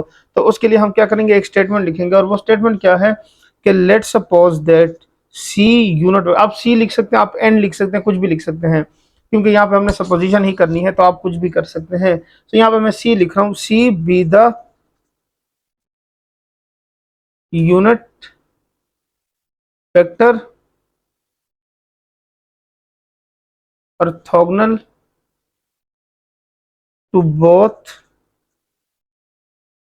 A एंड बी, देन अगर वो इस तरह का होगा तो फिर वो इस कंडीशन को सेटिस्फाई करेगा कि सी यूनिट वेक्टर जो है वो इक्वल होगा आपके पास a cross B divided by a cross B magnitude के। तो ये कंडीशन जो है वो क्या करेगा, वेरीफाई करेगा। चले तो अब हम ये कंडीशन जो है वेरीफाई कर लेते हैं, नहीं फाइंड आउट कर लेते हैं। इसको मैं नाम दे देता हूँ इक्वेशन 1 का, क्योंकि जब हम वैल्यूज फाइंड करेंगे तो मैं हवाला दूंगा कि मैं इसको इक्वेशन 1 में लिख रहा हूँ, तो इससे आपके पास क्या हो जाएगी, ये वैल्यू यूज हो जाएगी। नाउ पहला स्टेप हमारा क्या होगा, ए क्रॉस बी। सो ए क्रॉस बी जो है वो कैसे फाइंड करते हैं, चलो मैं थोड़ा सा इसमें चेंजिंग लाने की कोशिश करता हूँ। यहाँ पे आई जे और ये हो गया के कंपोनेंट, इनको मैं कलर चेंज करके लिखूंगा। बाकी वैल्यूज जो है वो आपके पास आ जाएंगी 1 -2 3, फिर है 2 1 एंड -1। अगेन क्या करेंगे, expand by row 1। So R1 से एक्सपेंड कर लेते हैं, I इंटू -2 3 1 एंड -1 माइनस जे, और फिर हो जाएगा 1 3 2 एंड -1, फिर हो जाएगा प्लस के कंपोनेंट, और यहाँ से आपके पास आ जाएगा 1 -2 2 एंड 1। सो आई कंपोनेंट ये हो जाएगा माइनस माइनस प्लस 2 एंड -3 1 ज़र 3, minus j component minus minus ये हो जाएगा -1 3 2 ज़र -6 and plus k into 1 plus 4। So ये हो जाएगा आई कंपोनेंट, ये हो जाएगा -1 माइनस जे इंटू -7 एंड के इंटू +5। सो ये हो जाएगा -i +7 जे एंड +5 के। ये हो गया आपके पास ए क्रॉस बी वेक्टर।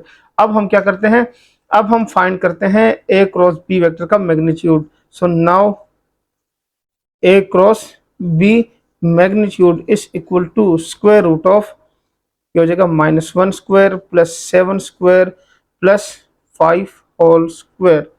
तो यहाँ से हो जाएगा 1 स्क्वायर से 1 आएगा, +7 7 ज़र 49 +5 5 ज़र 25। तो ये इक्वल हो जाएगा स्क्वायर रूट 75 एंड ये आ जाएगा आपके पास। अगर इसको फर्दर सिंप्लीफाई करें तो 25 3 ज़र आता है, तो ये हो जाएगा 5 इंटू स्क्वायर रूट 3। ये हो गया आपके पास a cross B vector magnitude. So now using equation 1, तो उसमें क्या करेंगे, इन दोनों की वैल्यूज लिख देंगे। नाउ यूजिंग इक्वेशन 1 जो कि था c unit vector is equal to a cross B vector divided by a cross B vector magnitude. So A cross B vector की जो वैल्यू है वो आई थी -i component plus j and +5k divided by 5 into square root 3, so which is equal to 1/√3 5, और इसको लिख लेंगे -i +7 j +5 k, और यह हो गया c unit vector is the required unit vector. बस इतना ही सॉल्व करना है। ये देखें इसके नीचे अलग अलग लिख भी लें तो इससे फर्दर सिंप्लीफाई नहीं होगा, तो इसलिए कोशिश करें कि इसको अगर पूरा सिंप्लीफाई नहीं होता तो बस एज इट इज ही बाहर लिख लें। तो ये इसका आंसर हो गया। चलें तो अब हम क्वेश्चन नंबर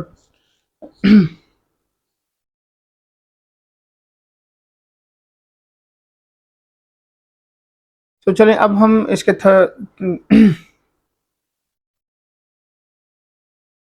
चलें तो अब हम क्वेश्चन नंबर 3 के सेकंड पार्ट को सिंप्लीफाई करते हैं। इसमें भी सेम हमने वही काम करना है जो फर्स्ट के साथ हमने सोल्यूशन में लिखा था। तो सोल्यूशन में पहले पहले क्या लिखेंगे कि let suppose that C unit vector be the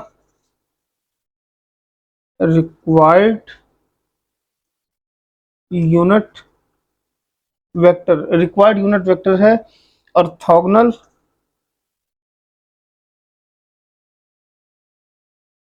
two both A and B, then अगर ये होगा तो फिर वो इस कंडीशन को वेरीफाई करेगा कि C is equal to a cross B divided by a cross B magnitude. So इसको हम इक्वेशन 1 का नाम दे देंगे। तो दोबारा जब इसको सॉल्व करेंगे तो लिखेंगे कि यूजिंग इक्वेशन 1 पहला काम क्या है, ए क्रॉस बी को फाइंड आउट करना। सो यहाँ पे क्या होगा, पहले मेंशन कर देंगे आई जे एंड के कंपोनेंट। सो यहाँ पे हो जाएगा 3 माइनस 1 6, फिर आ जाएगा 1 4 प्लस 1, ये हो जाएगा एक्सपेंड बाय रो 1 और 1 से इसको एक्सपेंड कर लेते हैं। So which is equal to i component minus 1 6 4 and plus 1 minus j, तो ये हो जाएगा 3 6 1 एंड प्लस 1 एंड प्लस के, तो ये हो जाएगा 3 माइनस 1 1 एंड 4।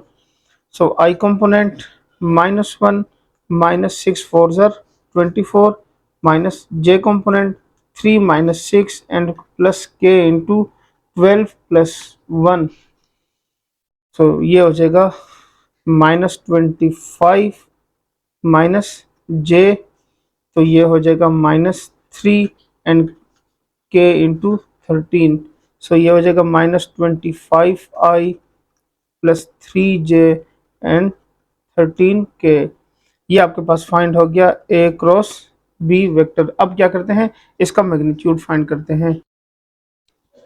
तो अब लिखेंगे कि now A cross B magnitude is equal to square root of minus 25 whole square plus 3 whole square and plus 13 whole square. तो 5 मल्टी 25 ज़रा आ जाएगा 625 प्लस 3 3 ज़र 9 एंड प्लस 169। अब हम क्या करते हैं, इन तमाम वैल्यूज़ को ऐड कर लेते हैं। तो ये आपके पास ऐड होकर आ जाएगा 803। तो 803 का अब हम देखते हैं कि क्या इसका स्क्वायर रूट भी फाइंड आउट होता है या नहीं होता। तो उससे वैल्यू जो आ जाएगी वो आ जाएगी आपके पास 803 ही आएगी। तो इसका मतलब ये हुआ कि ए क्रॉस बी मैग्नीट्यूड से यही वैल्यू आएगी। इस तरह लास्ट क्वेश्चन में मैंने देखा था वो थोड़ा सा ये सिंप्लीफाई हो गया था, तो यहाँ पे ऐसा नहीं हुआ। अब हम क्या करेंगे, यूजिंग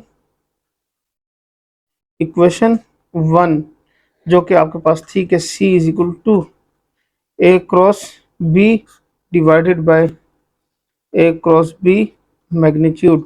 सो ए क्रॉस बी की वैल्यू जो है वो हमने फाइंड की थी, वो लिख लेते हैं। वो हो जाएगा minus 25 I plus 3 J and plus 13 K divided by square root of 803। So ये बाहर लिख लेते हैं 803, और ये हो जाएगा माइनस 25 आई प्लस 3 जे और ये हो जाएगा 13 के। सो ये आपके पास c unit vector is the required unit vector. So ये इसका क्या हो गया, आपके पास आंसर आ गया। सो यहाँ पे आपका क्वेश्चन नंबर 3 जो है वो सिंप्लीफाई हो गया। अब सिंप्लीफाई करते हैं क्वेश्चन नंबर 4 को। सो अब हम क्वेश्चन नंबर 4 को सिंप्लीफाई करते हैं। इसमें ए बी और सी की वैल्यू गिवन है और कह रहे हैं कि आगे आपने क्या करना है, वैल्यूज को फाइंड आउट करना है। तो जो इसका फर्स्ट क्वेश्चन गिवन है वो क्या है कि ए क्रॉस बी, यानी ए और बी के जो वेक्टर्स हैं उनको पहले आपने क्रॉस प्रोडक्ट फाइंड करना है। तो इसको सोल्यूशन लिखते हैं। क्रॉस प्रोडक्ट को मैंने पहले बताया कि मैं क्या करूंगा, डिटर्मिनेंट मेथड से ही सिंप्लीफाई करूंगा। सो ये हो जाएगा आई जे एंड के कंपोनेंट। सो यहाँ पे वैल्यू आ जाएगी 3 माइनस 6 5, फिर हो जाएगा 2 माइनस 1 एंड 4, ये हो जाएगा। अब क्या करेंगे, अगेन एक्सपेंड बाय R1, रो 1 से इसको क्या कर लेते हैं, एक्सपेंड कर लेते हैं। तो इसकी वैल्यू आ जाएगी, तो अब यहाँ से फर्स्ट वैल्यू आएगी आई की जो कि है माइनस 6 5 माइनस 1 एंड 4, फिर हो जाएगा माइनस जे, और फिर आपके पास इसकी वैल्यू आ जाएगी 3 2 5 एंड 4, फिर आ जाएगा लास्ट में के, और ये आपके पास बन जाएगा 3 minus 6 2 and minus 1। So which is equal to i component 6 4 ज़र minus 24 minus minus plus 5 minus j 3 4 ज़र 12 माइनस 5 2 ज़र 10 एंड के, और ये हो जाएगा माइनस 3 प्लस 6 2 ज़र 12। So which is equal to i, ये हो जाएगा, इसमें से माइनस कर देंगे तो ये हो जाएगा माइनस 19 फिर हो जाएगा आपके पास माइनस जे और यहाँ से हो जाएगा प्लस 2 एंड प्लस के और यहाँ से हो जाएगा 9, तो ये हो जाएगा -19i -2j प्लस 9k। तो ये हो गया आपके पास a क्रॉस b। सो यही हमने फाइंड करना था, ये इसका क्या हो गया, आंसर आ गया। तो अब हम इसके सेकंड पार्ट को सॉल्व करते हैं जो कि है b मल्टीप्लाई बाई सी। जिस तरह a और b को, किस तरह b और c को, तो solution b multiply by C is equal to i j and k component. So b की वैल्यू आ जाएगी 2 -1 4, और इस तरह हम c की वैल्यू लिख लेंगे 1 1 एंड -1। सो इसको क्या करेंगे, एक्सपेंड बाय R1, रो 1 से इसको एक्सपेंड कर लेते हैं, तो ये हो जाएगा i कंपोनेंट -1 4 1 एंड -1। देखें i के लिए ये वाला और ये वाला ये कैंसिल हो जाएगा, तो बाकी 4 वैल्यूज रह जाएंगी। फिर ये माइनस जे, अब जे के लिए ये वाला और ये कैंसिल हो जाएगा, तो यहाँ पर रह जाएगा 2 1 4 and -1 and plus k component, और इसके लिए ये और ये कैंसिल हो जाएगा 2 -1 +1 एंड +1। सो यहाँ से हो जाएगा आपके पास i कंपोनेंट माइनस माइनस +1 4 1 ज़र 4 minus j component -2 -4 and plus k component 2 1 ज़र 2 +1।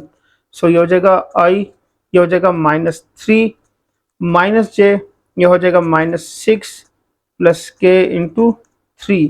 सो ये हो जाएगा -3i plus 6j and plus 3k। So ये आपके पास फाइंड हो गया b क्रॉस c। सो ये इसका क्या हो गया पास सो ये हो गया आपके पास इसका आंसर। तो चलें अब हम इसके थर्ड पार्ट को सिंप्लीफाई करते हैं। ये थोड़ा सा डिफरेंट दिया गया है। इसमें कह रहे हैं पहले ए और बी वेक्टर को ऐड करें, फिर ए और बी वेक्टर को सब्ट्रैक्ट करें, फिर उसका जो आंसर आ जाए फिर उसका आप क्रॉस प्रोडक्ट फाइंड करें। तो चलें पहले सोल्यूशन में हम ए प्लस बी यानी ए और बी वेक्टर को ऐड कर लेते हैं। सो ए वेक्टर की वैल्यू है 3i -6j प्लस 5k, और इसमें ये ऐड हो जाएगा आपके पास 2i -j and plus 4k। अब हम इसको सिंप्लीफाई कर लेते हैं। सो ये हो जाएगा आपके पास 3i plus 2i -6j -j plus 5k and plus 4k। सो ये मैंने लिख लिया है। अब इसको फर्दर सिंप्लीफाई कर लेते हैं। सो ये हो जाएगा 3 + 2 से 5i, फिर हो जाएगा -7j और फिर हो जाएगा 9k। ये हमने क्या कर लिया है, एक वैल्यू फाइंड की है। अब हम नेक्स्ट क्या करते हैं, इसको चले नाम देते हैं 1 का। अगेन अब हम क्या करते हैं, a माइनस बी फाइंड कर लेते हैं। सो a की वैल्यू लिखेंगे 3i -6j plus 5k minus 2i -j plus 4k। सो ये हो जाएगा 3i, ये हो जाएगा -2i -6j प्लस j, और ये हो जाएगा प्लस 5k, और ये हो जाएगा -4k। सो ये हो जाएगा 3 - 2 से सिर्फ i आ जाएगा -5j एंड प्लस k। सो ये हो गया आपके पास a माइनस b। ये हो गया equation number 2। Using equation 1 and equation 2 we have a plus b multiplied by a minus b is equal to, so ये हो जाएगा i j and k component. So यहाँ से इसकी वैल्यू आ जाएगी 5 -7 9 1 -5 एंड +1। सो ये अगेन एक्सपेंड बाय R1। सो रो 1 से इसको क्या कर लेते हैं, एक्सपेंड कर लेते हैं। सो ये हो जाएगा आपके पास i कंपोनेंट, और यहाँ से ये और ये कैंसिल -7 9 -5 एंड +1। फिर हो जाएगा -j component 5 9 1 and +1 and plus k component. So 5 minus 7, 1 and minus 5. So I component minus 7 plus 9, 5 are 45, minus j 5 minus 9 plus k, और ये हो जाएगा माइनस 25 प्लस 7। सो यहाँ से हो जाएगा 38 minus j minus 4 and plus k into minus 18। So ये आ जाएगा 38i plus 4j minus 18k। So a plus b multiply by a minus b is equal to 38i plus 4j minus 18k। So ये इसका क्या आपके पास answer आ गया है। सो उम्मीद करता हूँ आपको ये क्वेश्चन समझ आ गए होंगे। इसमें हमने बहुत ज़्यादा डिटर्मिनेंट को इस्तेमाल किया है, तो आपका जो चैप्टर नंबर 2 का डिटर्मिनेंट था वो भी आपका थोड़ा बहुत क्लियर हो चुका होगा, क्योंकि वहाँ भी हमने सेम इसी तरह से ही डिटर्मिनेंट की वैल्यूज़ को फाइंड किया था। तो चलें अब हम क्वेश्चन नंबर 5 सिंप्लीफाई करते हैं, जिसकी स्टेटमेंट है कि use the vector product to compute the area of triangle with the given vertices. यानी एक ट्रायंगल है, उसकी 3 वर्टिसेस है पी क्यू आर, यानी 3 साइड्स हैं, उनके कॉर्नर्स गिवन हैं। अब कह रहे हैं कि आप एरिया ऑफ ट्रायंगल फाइंड करें, लेकिन वेक्टर प्रोडक्ट की मदद से। सो आपको याद होगा इससे पहले जब मैंने इसकी वैल्यूज पढ़ाई, यानी इसकी जो आपको कंसेप्ट समझाया, उसमें मैंने इसके फार्मूले लिखवाए थे। तो हमने सिंपल क्या करना है, वो फार्मूला यहाँ पे प्रूफ कर देना है। लेकिन चूंकि ये आपके पास पॉइंट्स में लिखे हुए हैं, इसको हम पहले कन्वर्ट करेंगे पोजीशन वेक्टर के अंदर। सो सोल्यूशन लिखेंगे the position vectors of p q and r r, इनके जो पोजीशन वेक्टर्स हैं वो फर्स्ट होगा o p is equal to minus 2i minus 3j। Next था o q is equal to 3i plus 2j, और last में है o r is equal to minus i minus 8j। ये इसकी values हो गई हैं। अब हम क्या लिखेंगे, we have to find area of triangle, so which is equal to 1/2 PQ multiply by PR। So ये हमने क्या करना है, फाइंड आउट करना है। सो फॉर दिस, इसके लिए हमने क्या करना है, पहले PQ फिर PR वेक्टर फाइंड करते हैं, फिर उसके बाद उनका डॉट प्रोडक्ट, और लास्ट में जाके क्या होगा आपके पास, उसकी वैल्यू मैग्नीट्यूड फाइंड करके फाइंड हो जाएगी। तो पहला काम क्या है, now PQ is equal to OQ minus OP vector. So PQ vector is equal to OQ की है 3i plus 2j minus 2i minus 3j। So which is equal to 3i plus 2j plus 2i plus 3j। So ये हो जाएगा 3 plus 2 5i plus 5j। ये हो गया आपके पास पी क्यू वेक्टर, ये हो गया। नेक्स्ट फाइंड करते हैं हम। इसमें देखें, इसमें थर्ड वैल्यू नहीं गिवन, ये भी याद रखिएगा। अगर थर्ड वैल्यू नहीं है तो वो ऑटोमेटिकली क्या हो जाएगी, आपके पास जीरो हो जाएगी। सो वो लिखें या ना लिखें वो आपकी अपनी मर्जी है, क्योंकि हमने जब इसको प्रोडक्ट में फाइंड करना है क्रॉस प्रोडक्ट, तो वहाँ पे हमने जीरो ही मेंशन करना होगा। सो वो चल के मैं आगे समझाता हूँ। अगेन क्या करेंगे हम, नेक्स्ट जो वैल्यू है वो है पी आर की। सो वो हो जाएगा आपके पास वैल्यूज में पी आर यानी o r minus o p vector. So o r की वैल्यू जो थी वो थी minus i minus 8j and minus 2i minus 3j। तो ये हो जाएगा minus i minus 8j plus 2i plus 3j। तो ये हो जाएगा 2 माइनस 1 से ये हो जाएगा i, और ये हो जाएगा माइनस 5j। सो ये पी आर वैल्यू हो गई। अब हम क्या करेंगे, now we have to find P Q vector multiply by P R vector. So पहले इनका क्या करते हैं, क्रॉस प्रोडक्ट को फाइंड करते हैं। सो अब यहाँ पे हम क्या करते हैं, इनकी वैल्यूज लिख लेते हैं। यहाँ पे जो वैल्यूज हमें इसकी फाइंड हुई है वो आई और जे कंपोनेंट की थी, के की वैल्यूज में नहीं लिखी हुई थी। तो ये फर्स्ट है 5, 5 एंड 0, फिर है 1 माइनस 5 एंड 0। ठीक हो गया। तो मुझे यहाँ पे नजर आ रहा है कि अगर मैं इससे एक्सपेंड कर लूँ कॉलम 3 से, तो यहाँ पे मुझे बाकी सॉल्व नहीं करने पड़ेंगे। सो ये लिखूंगा expand by C3, so which is equal to K component. ये और ये कैंसिल हो जाएगा, 5, 5, 1 एंड माइनस 5। सो ये हो जाएगा के कंपोनेंट, 5 5 जर माइनस 25 एंड माइनस 5, ये हो जाएगा। तो 5 1 जर 5, ये यहाँ से आपके पास वैल्यू आ जाएगी के कंपोनेंट माइनस 30। सो ये हो गया माइनस 30 के। अब हम क्या करते हैं, क्रॉस प्रोडक्ट फाइंड करने के बाद इसका डिटर्मिनेंट ले लेते हैं। सो ये हो जाएगा पी क्यू डिटर्मिनेंट। सो ये इसकी वैल्यू आ गई माइनस 30 के। अब हम क्या करते हैं, इसका मैग्नीट्यूड फाइंड कर लेते हैं। So p r magnitude is equal to square root of minus 30 whole square. ये हो जाएगा विच इज इक्वल टू 30 30 सर 900, और ये अगेन क्या हो जाएगा 30 है, क्योंकि यहाँ पे नेगेटिव को पहले सिंप्लीफाई करना है इसलिए स्क्वायर पे अप्लाई कर दिया। सो ये हो गया आपके पास p q multiply by P r magnitude, ये इसकी वैल्यू आ गई है।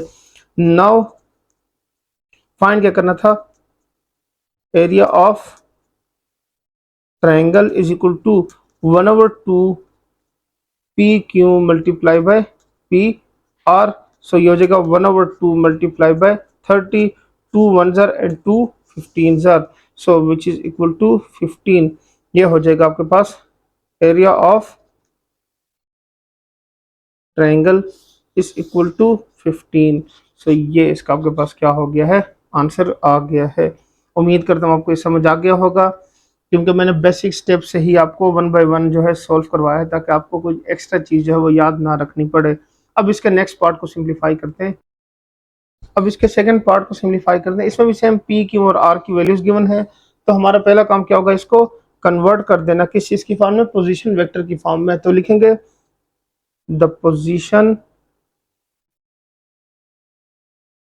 Vectors of p q and r is, वो क्या होगा, o p vector is equal to -2i minus j plus 3k। Next है o q vector is equal to i plus 2j minus k and o r vector is equal to 4i plus 3j minus 3k। ये हमने mention कर दिया। अब हमने find क्या करना है वो हम लिख लेंगे, we have to find area of triangle, जो कि है 1/2 p q multiply by P r magnitude. So इसको यूज करेंगे। पहले हम क्या करते हैं, पी क्यू और पी आर की वैल्यू फाइंड कर लेते हैं। सो ये आपके पास आ जाएगा p q is equal to o q minus o p vector, ये आ जाएगा। सो ओ क्यू वेक्टर की वैल्यू है आई plus 2j minus k minus 2i minus j plus 3k। So ये हो जाएगा i plus 2j minus k plus 2i plus j minus 3k। So ये 1 plus 2 से क्या होगा 3i, 2j प्लस 3j और माइनस 4k। ये हो गया आपके पास पी क्यू वेक्टर फाइंड। अब नेक्स्ट क्या करते हैं, पी आर वेक्टर को फाइंड आउट करते हैं। सो पी आर वेक्टर में होगा o r minus o p vector. So o r की वैल्यू है 4i plus 3j minus 3k minus 2i minus j plus 3k। So ये हो जाएगा 4i plus 3j minus 3k plus 2i plus j, और ये हो जाएगा minus 3k। सो 4 plus 2 6i, 3 plus 1 4j, और ये हो जाएगा माइनस 6k। ये इसकी वैल्यू हो गई है पी आर की। अब हम क्या करते हैं, now we have to find P Q vector multiply by P R vector, so which is equal to I J and K component. So ये हो जाएगा 3 3 -4 6 4 एंड -6। Now expand by row one, R one से इसको क्या कर लेते हैं, एक्सपेंड कर लेते हैं, तो ये बन जाएगा। सो ये मैंने लिख लिया। अब इसको सिंप्लीफाई कर लेते हैं। आई कंपोनेंट 6 3 ज़र -18 प्लस 4 4 ज़र 16 माइनस जे कंपोनेंट ये हो जाएगा 6 3 ज़र -18 प्लस 6 4 ज़र 24 एंड प्लस के कंपोनेंट 4 3 ज़र 12 एंड -6 3 ज़र 18। सो ये हो जाएगा आई कंपोनेंट -2 -j और ये हो जाएगा +6 एंड k और यहाँ से हो जाएगा आपके पास -6।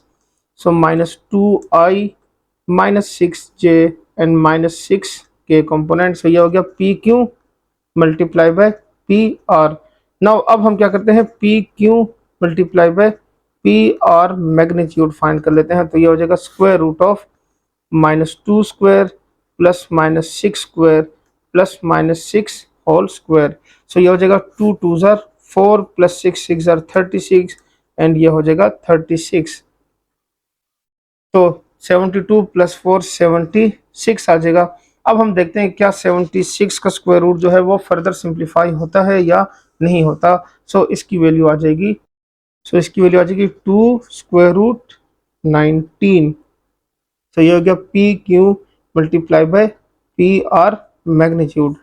नाउ अब हमने फाइंड क्या करना था वो लिख लेते हैं, area of triangle 1/2 p q multiply by P R, ये हो गया। सो यहाँ से आ जाएगी आपके पास वैल्यू 1/2 एंड 2 मल्टीप्लाई बाय 19, ये और ये कैंसिल हो जाएगा। सो ये हो जाएगा 19। सो आपके पास वैल्यू आ गई है area of triangle is equal to 19 square root. So ये इसका क्या हो गया है, आंसर आ गया है। सो यहाँ पे आपका क्वेश्चन नंबर 5 भी सिंप्लीफाई हो गया है। चलिए तो अब हम क्वेश्चन नंबर 6 को सिंप्लीफाई कर लेते हैं। क्वेश्चन नंबर 6 की स्टेटमेंट गिवन है कि a force F is equal to 3i - 2j + 5k acts on a particle at a point के ऊपर जो है, यानी इस फोर्स की इस ए पॉइंट तक कोई पार्टिकल है जिसके ऊपर वो फोर्स लगा रहा है। फाइंड द मोमेंट और टॉर्क, मोमेंट फाइंड करनी है, मोमेंट फोर्स और torque force of the force about the origin, origin के ऊपर, यानी ओरिजिन पॉइंट से लेकर इस पॉइंट तक आपकी जो फोर्स है वो आपने फाइंड आउट करनी है। तो चलें इसको देख लेते हैं सोल्यूशन। पहले तो क्या लिखते हैं, given that force F given है जो कि है 3i - 2j + 5k, ये हो गया। फिर उसके बाद नेक्स्ट हमें क्या गिवन है, a गिवन है यहाँ पे। सो इसकी वैल्यू लिख लेते हैं। अब यहाँ पे ये a और ये ओरिजिन ये कंबाइन होंगे और फिर उसके बाद उसकी वैल्यू आएगी, क्योंकि a की सिंपल वैल्यू तो हम लिख नहीं सकते, ओरिजिन के हिसाब से उसको लिखना है। तो यहाँ पे आपके पास नेक्स्ट जो वैल्यू आएगी वो एट ओरिजिन लिखा हुआ है। सो ये हो जाएगा आपके पास a o, ठीक हो गया। तो इसको लिखेंगे o vector minus a point. So ये हो जाएगा ओ वेक्टर की वैल्यू 0 ही रहेगी तो उसको 0 ही लिखते हैं, -a की वैल्यू लिख लेते हैं। सो वो है i - 2j + 2k। So a o vector is equal to -i + 2j and -2k, ये आपके पास वैल्यूज आ गई हैं। तो वो जो फार्मूला था जो कि हमने उसमें पढ़ा था वो इस तरह से था कि m is equal to F force multiply by vector जो ये वाला है आपके पास इसकी। सो इसके इक्वल था तो हम यहाँ पे मेंशन कर लेते हैं कि m is equal to force multiply by a o. So इसकी वैल्यू फाइंड कर लेते हैं। सो ये आपके पास इक्वल हो जाएगा आई जे एंड के कंपोनेंट, इसको क्लोज कर लेते हैं। फोर्स चूंकि पहले लिखे तो इसकी वैल्यू पहले लिखेंगे 3 - 2 एंड 5, यहाँ से हो जाएगा -1 2 एंड -2। So again expand by R1, तो इसको रो 1 से हम क्या कर लेते हैं, एक्सपेंड कर लेते हैं। सो ये आपके पास m की वैल्यू हो जाएगी, यहाँ से हो जाएगा i कंपोनेंट, ये और ये कैंसिल, -2 5 2 एंड -2। फिर माइनस जे, ये और ये कैंसिल, सो 3 5 -1 एंड -2, और लास्ट में हो जाएगा के कंपोनेंट, और ये हो जाएगा 3 -2 -1 and +2, I component minus minus plus 4 and 5 2 ज़र -10, माइनस जे कंपोनेंट, ये हो जाएगा -6 एंड +5 1 ज़र 5, प्लस के कंपोनेंट 3 2 ज़र 6 एंड माइनस माइनस +2, और फिर हो जाएगा -2, क्योंकि ये इनका प्लस हो जाएगा लेकिन फार्मूले का अपना नेगेटिव साइन आ जाएगा। सही हो जाएगा i -6 -j into -1 plus k into 4। So ये हो गया आपके पास -6i plus j plus 4k। So m is the required force. So ये इसका क्या हो गया है, आपके पास आंसर आ गया है। ये इसका फर्स्ट पॉइंट हो गया। नेक्स्ट पॉइंट जो है वो गिवन है कि द पॉइंट P से चले रिप्रेजेंट कर लेते हैं, 1 2 एंड 1, ये इसकी क्या हो जाएगी, वैल्यू हो जाएगी। सो अब हम इस पॉइंट पे भी सेम फोर्स चूंकि गिवन है तो हम क्या कर लेते हैं, अब हम क्या करेंगे, अब हम लिखेंगे ए पॉइंट से पी पॉइंट तक इसकी वैल्यू फाइंड करते हैं। सो ये हो जाएगा ओ पी माइनस ओ ए, इस तरह से समझ लें। सो ये हो जाएगा आई plus 2j plus k component minus O ए की जो वैल्यू है वो है आपके पास आई -2j एंड +2 के कंपोनेंट। अब ये ना हो कि आप इसकी ऊपर वाली वैल्यू यूज कर लें, वहां पे ए पहले था, ओरिजिन बाद में लिखा हुआ था, यहाँ पे ओरिजिन पॉइंट ए बाद में, क्योंकि पोजीशन वेक्टर लिखे हैं तो इसलिए हम इसको इस तरह से रिप्रेजेंट करते हैं। अब हम इसकी वैल्यू फाइंड कर लेते हैं, इसको सब्ट्रैक्ट कर लेते हैं।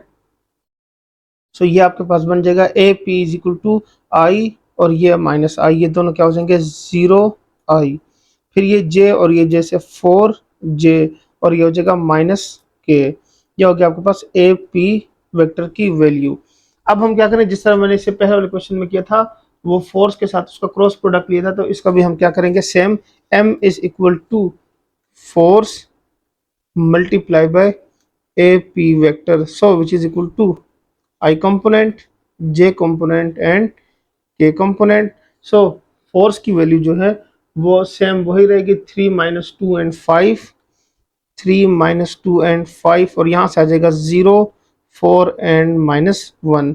सो क्या करते हैं, एक्सपेंड बाय R1, रो 1 से इसको एक्सपेंड कर लेते हैं। सो ये हो जाएगा m is equal to I component, और ये हो जाएगा -2 5 4 एंड -1 माइनस जे कंपोनेंट, ये और ये cancel, 3 5 0 and -1 plus k component, और ये हो जाएगा 3 -2 0 एंड 4। सो यहाँ से वैल्यू हो जाएगी माइनस माइनस +2 यानी आई कंपोनेंट, 2 -4 5 ज़र 20, माइनस जे कंपोनेंट, ये हो जाएगा -3 1 ज़र 3 एंड -0, ये हो जाएगा। फिर आपके पास इसकी नेक्स्ट वैल्यू आ जाएगी प्लस के कंपोनेंट, 4 3 ज़र 12 -0। सो ये हो जाएगा i component -18 minus j component -3 and plus k component of 12। So ये हो जाएगा -18i plus 3j and +12k। So m की वैल्यू जो है वो आपके पास ये फाइंड हो गई है, तो ये इसका क्या हो गया है, आंसर आ गया है। अच्छा, यहाँ पे एक कन्फ्यूजन है जो मैं आपकी क्लियर कर दूं, वो ये है कि आपके पास जो ये आंसर आता है ना इसका, वो आपके पास आपके बुक के आंसर से मैच नहीं हो रहा, क्योंकि मैंने इसको 2 से 3 दफ़ा सॉल्व किया है डिफरेंट टेक्निक से, लेकिन आपके पास सेम ही आंसर रिपीट हो रहा है। हाँ, यहाँ पे नेगेटिव और यहाँ पे नेगेटिव आ रहा है, किसी में वो डिफरेंट तरीके से जब आप उसको सॉल्व करते हैं तो वैल्यूज डिफरेंट हो जाती हैं, लेकिन आंसर फिर भी यही आ रहा है, जो बुक में लिखा हुआ है वो आंसर नहीं आ रहा है। वहां पे यहाँ पे 22 लिखा हुआ है, सो वो 22 नहीं बनता, किसी तरीके से भी नहीं बनता। सो ये ना हो कि आप कंफ्यूज हो कि ये आंसर और जो बुक का आंसर है वो तो मैच ही नहीं हो रहा, तो वो मैच नहीं होगा। सो बहरहाल देख लीजिएगा, अगर किसी का मैच हो जाता है तो वेल एंड गुड। चलें तो अब हम क्वेश्चन नंबर 7 को सिंप्लीफाई करते हैं।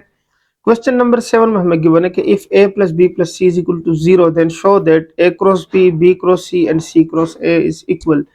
ये कह रहे हैं कि अगर ये कंडीशन यूज करें तो इसकी मदद से आपने ये प्रूफ करना है। तो इसके लिए सोल्यूशन में पहले लिख लेते हैं सोल्यूशन गिवन दैट। अब गिवन क्या है कि a plus B plus C is equal to 0। तो इसको हम क्या करते हैं, इक्वेशन 1 का नाम दे देते हैं। चूंकि इसको हमने यूज करना है तो इसलिए हम इसको 1 से रिप्रेजेंट कर लेते हैं। अब मैं क्या करूंगा, फर्स्ट लिखूंगा टेकिंग क्रॉस प्रोडक्ट ऑफ ए, यानी ए का जो है वो क्रॉस प्रोडक्ट लेता हूं विथ 1। ठीक हो गया। सो ए वेक्टर का क्रॉस प्रोडक्ट। अब देखें इस क्वेश्चन में हमें वेक्टर की फॉर्म में वैसे गिवन है, लिखा नहीं हुआ तो हम रिप्रेजेंटेशन कर लेते हैं। यहाँ पे इसके ऊपर एरो लगा लेते हैं ताकि आपको समझ में क्या हो, आसानी हो। तो यहाँ पे क्वेश्चन में नहीं है तो यहाँ पे भी मैं लिख लेता हूँ। सो ये आपके पास क्या हो जाएगा, वो वेक्टर वाली नोटेशन में लिखा होगा तो समझने में क्या होगी, आसानी हो जाएगी।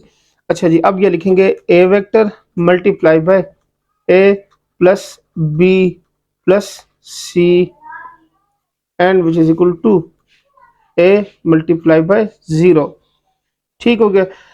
अब चूंकि 0 से मल्टीप्लाई होकर 0 ही आएगा, लेकिन चूंकि बोथ साइड पे करना होता है तो इसलिए लिखना जरूरी है एक दफा। अब यहाँ पे हो जाएगा a cross a vector plus A cross B vector and plus A cross c vector is equal to 0। So ये हमने कंडीशन पढ़ी कि ए को ए के साथ यानी एक जैसे वेक्टर जो है वो मल्टीप्लाई हो तो वो क्या होते हैं, 0 आते हैं। या इसके अलावा अगर दो वेक्टर्स क्या हो, पैरेलल हो, तो उनका जो क्रॉस प्रोडक्ट होता है वो क्या होता है, 0 होता है। सो इसलिए हम यहाँ पे ये भी लिख सकते हैं। सो ये हो गया 0 plus A cross B and plus A cross C is equal to 0। तो इसमें एक जैसे वेक्टर्स की वैल्यू 0 हो गई। अब हम क्या करते हैं, ये ए क्रॉस बी और इसमें से हम क्या करते हैं, इसकी एक वैल्यू फाइंड कर लेंगे। चूंकि हमने इसको प्रूफ करना है तो यहाँ पे ए क्रॉस बी लिखा हुआ है और ये आगे ए क्रॉस बी, तो इसकी ये वाली जो वैल्यू है इसको हम राइट साइड पे ले जाते हैं।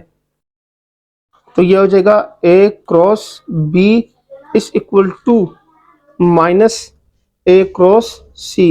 सो ये तो क्या हो गया इसका, a cross B is equal to, अगर इसकी मैं जगह चेंज कर दूं यानी ये हो जाएगा सी क्रॉस ए, तो ये जो वैल्यू होगी ये क्या हो जाएगी आपके पास, पॉजिटिव आ जाएगा।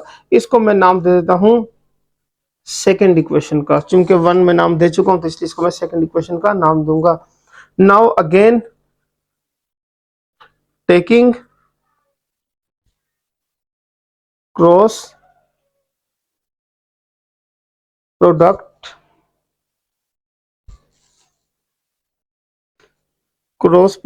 Of B with 1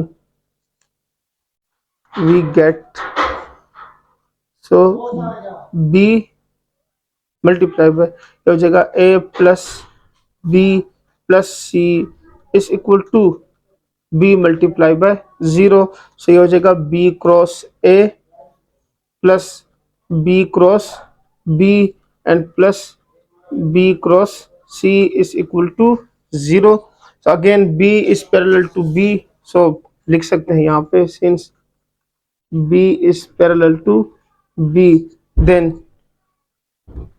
b cross a plus 0 and plus b cross c is equal to 0। ये जो वैल्यू है इसको राइट साइड पे ले जाते हैं तो ये आ जाएगी आपके पास b cross c is equal to minus b cross a, और अगर हम इसको चेंज कर लें b cross c is equal to a cross b. So इसको नाम दे देते हैं 3 का। तो ये देखें यहाँ पर इक्वेशन नंबर 2, और ये मैं यहाँ पे दिखा देता हूँ इक्वेशन नंबर 2 की वैल्यू यहाँ से a cross B C cross A के इक्वल है, और इक्वेशन नंबर 3 के अंदर a क्रॉस बी की वैल्यू क्या है, b क्रॉस सी के इक्वल है। तो इसका मतलब ये हुआ कि a क्रॉस बी जो है वो इक्वल हो गया। अब हम लिख लेते हैं कि यहाँ, अच्छा यहाँ पे एक जो नेगेटिव आ रहा है पहले इसको जरा समझिए। इस नेगेटिव को चूंकि हमने चेंज कर लिया तो यहाँ पे हम लिख सकते हैं, मतलब ये कंडीशन जो है वो भी लिख लेते हैं यहाँ पे कि because cross product is anti commutative, ये मेंशन कर देंगे। सो अब लिखेंगे कि from equation 2 and equation 3 we have A cross B is equal to B cross C and which is equal to C cross A। सो ये आपके पास क्या हो गया है, प्रूफ हो गया है। तो ये इसका आंसर आ गया। तो उम्मीद करता हूँ आपको समझ आ गया होगा। मैंने बहुत ही इजी मेथड यूज किया है आपको समझाने के लिए। बस क्या करना है, एक दफा ए का क्रॉस प्रोडक्ट ले लें, फिर उससे जो वैल्यू आएगी, फिर उसके बाद बी का क्रॉस प्रोडक्ट ले लें, फिर उन दोनों के जब आंसर कंपेयर करेंगे तो आपके पास इक्वल आएंगे, तो हम वहां से ही लिख लेंगे कि दोनों इक्वेशन की वजह से हमने इसको प्रूव कर लिया है। सो ये इसका सोल्यूशन हो गया। अब चलते हैं नेक्स्ट क्वेश्चन की तरफ। तो क्वेश्चन नंबर 8 के दो पार्ट्स गिवन है। फर्स्ट पार्ट जो है वो ये है कि find a unit vector perpendicular to both A and B. तो इस तरह का क्वेश्चन हम पहले भी सॉल्व कर लेते हैं। चलिए इसको लिख लेते हैं सोल्यूशन। पहले हम सपोज करते हैं कि let suppose that C be a unit vector perpendicular to both A and B. Then अगर ये है तो ये कंडीशन सेटिस्फाई करेगा, वो ये है कि a cross B divided by a cross B magnitude. So इसको हम इक्वेशन 1 का नाम दे देते हैं, क्योंकि इसको हम फिर आगे हम यूज भी करेंगे। अब क्या करते हैं, ए क्रॉस बी फाइंड करते हैं और फिर उसका मैग्नीट्यूड भी फाइंड कर लेते हैं। तो यहाँ पे मैंने वैल्यूज लिख ली है, ए क्रॉस बी की वैल्यू, ये आई जे के, और ये इसकी ए वेक्टर की वैल्यूज और ये बी वेक्टर की वैल्यूज। तो यहाँ पे लिखेंगे एक्सपेंड बाय R1। सो ये हो जाएगा आई कंपोनेंट, ये वाला और ये वाला कैंसिल, 1 2 1 एंड -3, फिर माइनस जे कंपोनेंट, फिर हो जाएगा 1 2 2 and -3 and plus k component. So ये हो जाएगा 1 1 2 एंड +1। सो ये हो जाएगा i component, 3 1 are -3 -2 1 are 2 minus j component, 3 1 are -3 -4 plus k component 1 -2। सो ये हो जाएगा i component -5 minus j into -7 and plus k into -1। So यहां से आपके पास वैल्यू आ जाएगी -5i + 7j - k। सो ये वैल्यू आ गई है ए क्रॉस बी की। अब हम क्या करते हैं, इसका मैग्नीट्यूड फाइंड कर लेते हैं। So A cross B magnitude is equal to square root of -5 whole square plus 7 square and plus -1 square. तो ये हो जाएगा 5 5 ज़र 25 प्लस 7 7 ज़र 49 एंड +1, और ये हो जाएगा, इनको प्लस करेंगे तो यहाँ से हो जाएगा 75, और ये इक्वल आ जाएगा 5 इंटू 3 स्क्वायर रूट। सो ये हो जाएगा a cross B vector magnitude. अब हम क्या करते हैं, इन वैल्यूज को इक्वेशन 1 में लिख लेते हैं। So using equation 1 we have C is equal to A cross B divided by A cross B magnitude. So इसकी जगह इनकी क्या कर देंगे, वैल्यूज लिख लेंगे, तो आपके पास यहाँ से वैल्यू आ जाएगी। सो यहाँ से अब हम इसकी वैल्यू लिख लेते हैं -5i + 7j and -k divided by 5 into 3 square root. ठीक हो गया। सो यही हमने फाइंड करना था। सो यहाँ पे अब मेंशन कर देंगे which is the required unit vector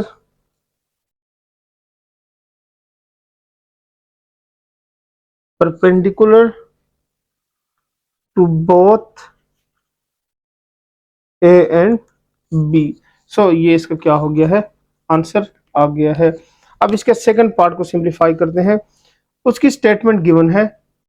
सो इसकी स्टेटमेंट है कि find a unit vector of magnitude 10। एक वेक्टर फाइंड करें, यूनिट वेक्टर नहीं, एक वेक्टर फाइंड करें जिसका मैग्नीट्यूड क्या हो, 10 हो, और वो परपेंडिकुलर हो बोथ ए और बी के। तो ए और बी के परपेंडिकुलर, यानी बाकी सारे स्टेप्स तो वही रहेंगे, बस यहाँ पे एक चीज का इजाफा हो गया है जो कि क्या है, मैग्नीट्यूड 10। तो इसको सिंप्लीफाई करते हैं। अगेन सोल्यूशन, पहला काम हमारा वही होगा कि let's suppose that C be a unit vector perpendicular to both A and B, then तो फिर वो कंडीशन क्या है कि C is equal to A cross B divided by A cross B magnitude. ठीक हो गया, इसको मैं वन का नाम दे रहा हूँ। सो A क्रॉस B पहले फाइंड कर लेते हैं। A cross B is equal to I J and K component, और यहाँ पे इनकी वैल्यूज आ जाएंगी 2 - 3 4, 4 - 2 and -4। So expand by R1, row one से इसको एक्सपेंड कर देते हैं। सो ये हो जाएगा आई -3 4 -2 and -4 minus j component 2 4 4 and -4, और ये हो जाएगा प्लस के कंपोनेंट, और यहाँ से हो जाएगा 2 - 3 4 एंड -2। सो ये हो जाएगा आई माइनस माइनस प्लस 4 3 ज़ार 12 -4 2 ज़ार 8, और ये प्लस हो जाएगा 4 2 ज़ार माइनस माइनस प्लस हो गया। सो माइनस जे 4 2 ज़ार -8 -4 4 ज़ार 16, और plus k component of minus minus 2 2 ज़ार -4, और ये हो जाएगा प्लस 4 3 ज़ार 12। सो यहाँ से आ गया आपके पास आई कंपोनेंट, यहाँ से आ गया आपके पास 20 minus j into -24 and plus k into यहाँ से हो जाएगा 8।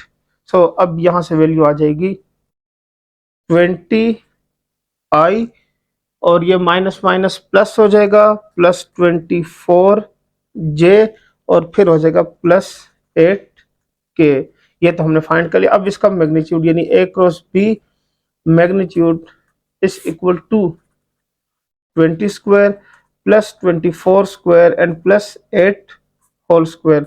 सो 20 20 जरा आता है 400, और इसके बाद आ जाएगा 24 मल्टीप्लाई बाय 24 करेंगे तो ये हो जाएगा आपके पास 576 एंड प्लस 8 8 ज़र 64। सो ये हो गया स्क्वायर रूट ऑफ 1040, और इसको फर्दर सिंप्लीफाई करें तो A cross B magnitude is equal to 4 × 65 square root, ये इसकी वैल्यू आ गई है। अब हम सपोजिशन करेंगे, चूंकि वेक्टर का कहा गया है तो मैं यहां पे लिख रहा हूं कि now C vector be a vector perpendicular to both A and B and having magnitude C magnitude is equal to 10, then तो आपके पास ये वैल्यू हो जाएगी। चूंकि C की पहले वैल्यू लिख लेते हैं, सो वो आपके पास बन जाएगा, और इसके अलावा C is equal to A cross B divided by A cross B magnitude, so which implies that C is equal to, इसकी वैल्यू हमने फाइंड की थी वो थी 20i प्लस 24j, और साथ में था next plus 8k divided by 4 × 65, ये आ गया। सो अब हम ये वैल्यूज यूज कर लेंगे, तो C vector is equal to C into C unit vector. So C vector is equal to, इसकी वैल्यू हमें गिवन है जो कि क्या है 10, और इसकी जगह वैल्यू आ जाएगी मल्टीप्लाई बाय, ये सिंपल मल्टीप्लिकेशन है, क्रॉस प्रोडक्ट नहीं है। So 20i plus 24j plus 8k divided by 4 × 65 square root. इस ऊपर वाली वैल्यू से मैं क्या कर रहा हूँ 4 कॉमन ले रहा हूँ।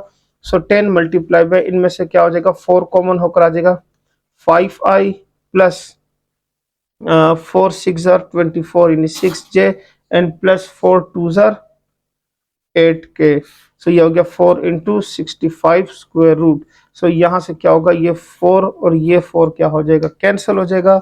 सो आपके पास क्या है, इसकी वैल्यू आ जाएगी 10 डिवाइडेड बाय 65, और ये लिख लेंगे 5i plus 6j and plus 2k is the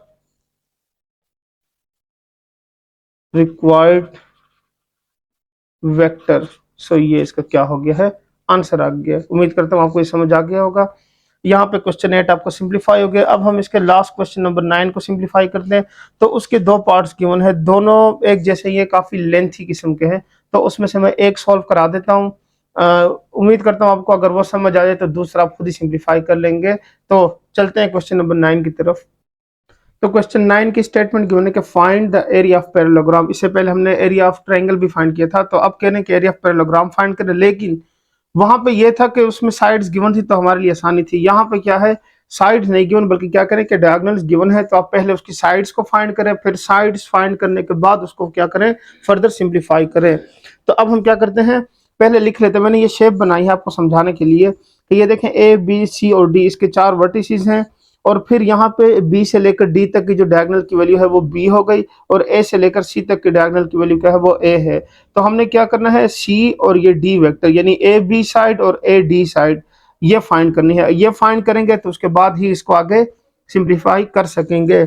so मैं अब यहाँ पे पहले लिखूंगा कि we are given the diagonals as shown in figure. Instead of two adjacent side, two adjacent sides C and D, which are used to find the area of parallelogram. ठीक हो गया। तो ये मैं पहले जो समझा चुका हूँ वो मैंने यहाँ पे मेंशन भी कर दिया है। अब नेक्स्ट जो है वो मैंने यहाँ पे ई पॉइंट भी एक लिया था, सो वो भी मैं लिख लेता हूँ कि यहाँ पे, और मैंने क्या किया है, if E is the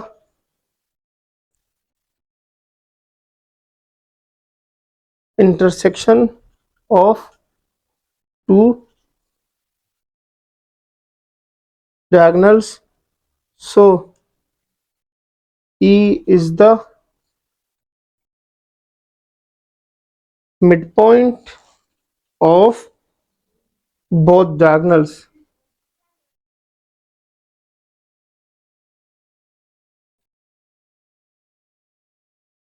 bus फिर हम क्या कर सकते हैं, लिख सकते हैं। ये मैंने देखें, इससे मेरे लिए आसानी हो जाएगी, क्योंकि ये इसका मिड पॉइंट है, तो इसका मतलब पूरी लेंथ को 2 से डिवाइड करके वो आपके पास पूरी लेंथ का डिस्टेंस फाइंड हो जाएगा। तो इससे अब हम क्या लिख लेते हैं यहाँ पे कि A E distance is equal to E C distance, और वो इक्वल होगा 1/2 ए के। सो इसका मतलब ये हुआ कि ए ई डिस्टेंस जो है वो इक्वल हो गया 1/2, और यहाँ से आ जाएगा 4i प्लस जे माइनस 2 के, और इससे डिवाइड कर लेते हैं। So A E distance is equal to 2 2 4 plus 1/2 j and minus 2 2 cancel होकर सिर्फ के आ जाएगा। ये आपके पास हो गई है इसकी एक वैल्यू। ठीक हो गया। तो इसको चले मैं 1 का नाम दे देता हूँ। सिमिलरली अब हम सेकंड दूसरी साइड है, E D vector is equal to B E N which is equal to 1/2 B. So E D is equal to 1/2, और ये हो जाएगा आपके पास -2i plus 3j plus 4k। तो इसको डिवाइड कर लेते हैं, तो यहाँ से आपके पास आंसर आ जाएगा। ये देख लें, ये 1/, ये 2 और 2 कैंसिल हो जाएगा, फिर 3/2 आ जाएगा, 2 2 4 आ जाएगा। अब जरा दोबारा इस फिगर को देख लें। मैं इसमें क्या कर रहा हूँ कि ए ई और ये बी वाला, यानी ये वाला जो ट्रायंगल है, इस ट्रायंगल को लेता हूँ। तो इस ट्रायंगल से मैं क्या करूंगा, इस सी वेक्टर की वैल्यू को फाइंड कर लूंगा, क्योंकि ये हो जाएगा ए ई प्लस ई बी, यानी ये और ये वाला इस तरह से ये इक्वल होकर सी के आ जाएगा। फिर उसके बाद हम ये वाला ट्रायंगल लेंगे, ए ई और डी वाला, तो उससे हमें डी की वैल्यू फाइंड हो जाएगी। ठीक हो गया। तो इसलिए मैंने कहा आपको पहले समझा दूं फिगर के अंदर, फिर उसके बाद मैं इसको लिख लेता हूँ। तो ये मैंने लिखा from triangle A E B we है, मैंने यहाँ पे बना भी दिया है। हमने ये सी फाइंड करना है, तो ये क्या होगा ए ई प्लस ई बी, तो ये इसके इक्वल आ जाएगा। अभी हमने ये वैल्यूज फाइंड भी की हैं, तो इसको लिख लेते हैं से C is equal to A E and plus E B, ये हो जाएगा। लेकिन अगर देखा जाए तो यहाँ पे जो वैल्यू हमने फाइंड की थी ई बी की, वो तो ई बी की नहीं थी बल्कि बी ई की वैल्यू थी। सो अब हम क्या करते हैं, ये जो वैल्यू है इसको थोड़ा सा चेंज कर लेते हैं।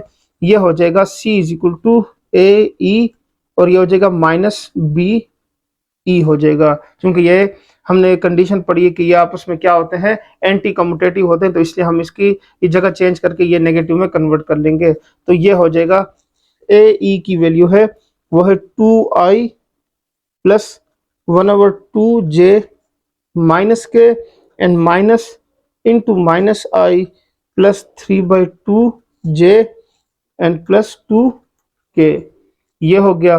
सो इसको हम क्या करते हैं, सिंप्लीफाई करते हैं। सो ये हो जाएगा 2i plus i plus 1/2j minus 3/2j minus k minus 2k।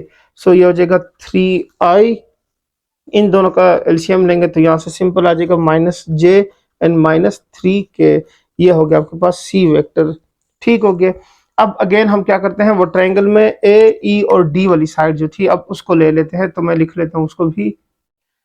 तो ये देखें ए ई और डी, मैंने यहाँ पे ट्रायंगल भी बना लिया और लिख भी लिया है। इसमें हम ये फाइंड करना चाह रहे हैं, तो ये हो जाएगा ए ई प्लस ई डी, तो ये हो जाएगा आपके पास D vector is equal to A E plus E D vector. तो ये जो वैल्यूज है ये डायरेक्ट एज इट इज ही रहेंगे, क्योंकि हमने इसको एज इट इज ही फाइंड किया है।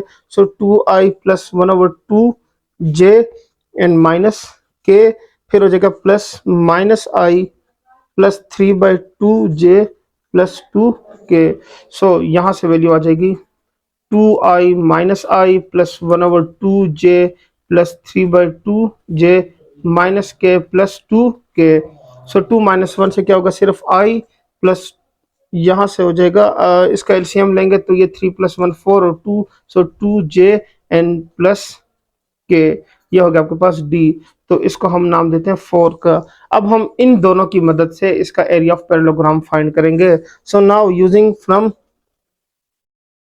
Equation 3 and equation 4 we have C cross D is equal to I J and K।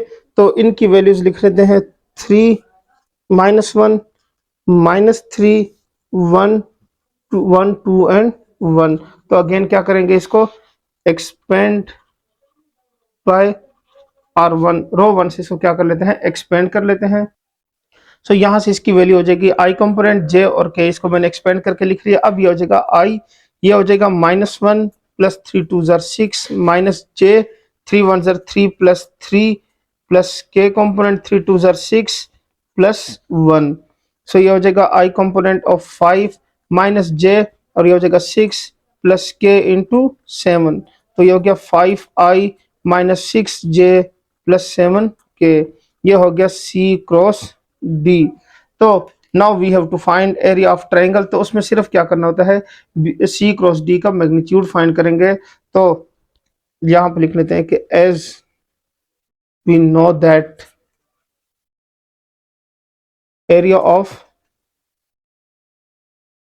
Parallelogram is equal to, वो सिंपल इक्वल होता है C क्रॉस D मैग्नीट्यूड के। ठीक हो गया। तो इसके लिए हम क्या करेंगे, इस वैल्यू का सिंपल C क्रॉस D का मैग्नीट्यूड फाइंड कर लेते हैं। तो यह हो जाएगा square root of 5 square plus minus 6 square plus 7 whole square. तो यह हो जाएगा 5 5 ज़र, सो ये हो जाएगा 5 5 ज़र 25 प्लस 6 6 ज़र 36 एंड 7 7 ज़र 49। तो इसको जब हम ऐड करेंगे तो यहाँ से आपके पास वैल्यू आ जाएगी 110। तो अब हम मेंशन कर देंगे कि area of parallelogram is equal to 110। So ये इसका क्या हो गया, आपके पास आंसर आ गया है। तो यहाँ पे आपका एक्सरसाइज 3.4 जो है वो कंप्लीट हो गई है। इसका जो लास्ट पार्ट है, सेकंड पार्ट, वो आप खुद सॉल्व कर लीजिएगा, आपकी प्रैक्टिस भी हो जाएगी और आपके कॉन्सेप्ट भी क्लियर हो जाएंगे। सो उम्मीद करता हूँ आपको ये लेक्चर पसंद आया होगा। अगर लेक्चर पसंद आए तो इसको लाइक कर दें और इसको अपने दोस्तों के साथ शेयर करें ताकि वो भी इससे फ़ायदा उठा सकें। आज के लेक्चर में इतना ही, मिलते हैं नेक्स्ट लेक्चर में, तब तक के लिए इजाज़त दें। अल्लाह हाफिज़।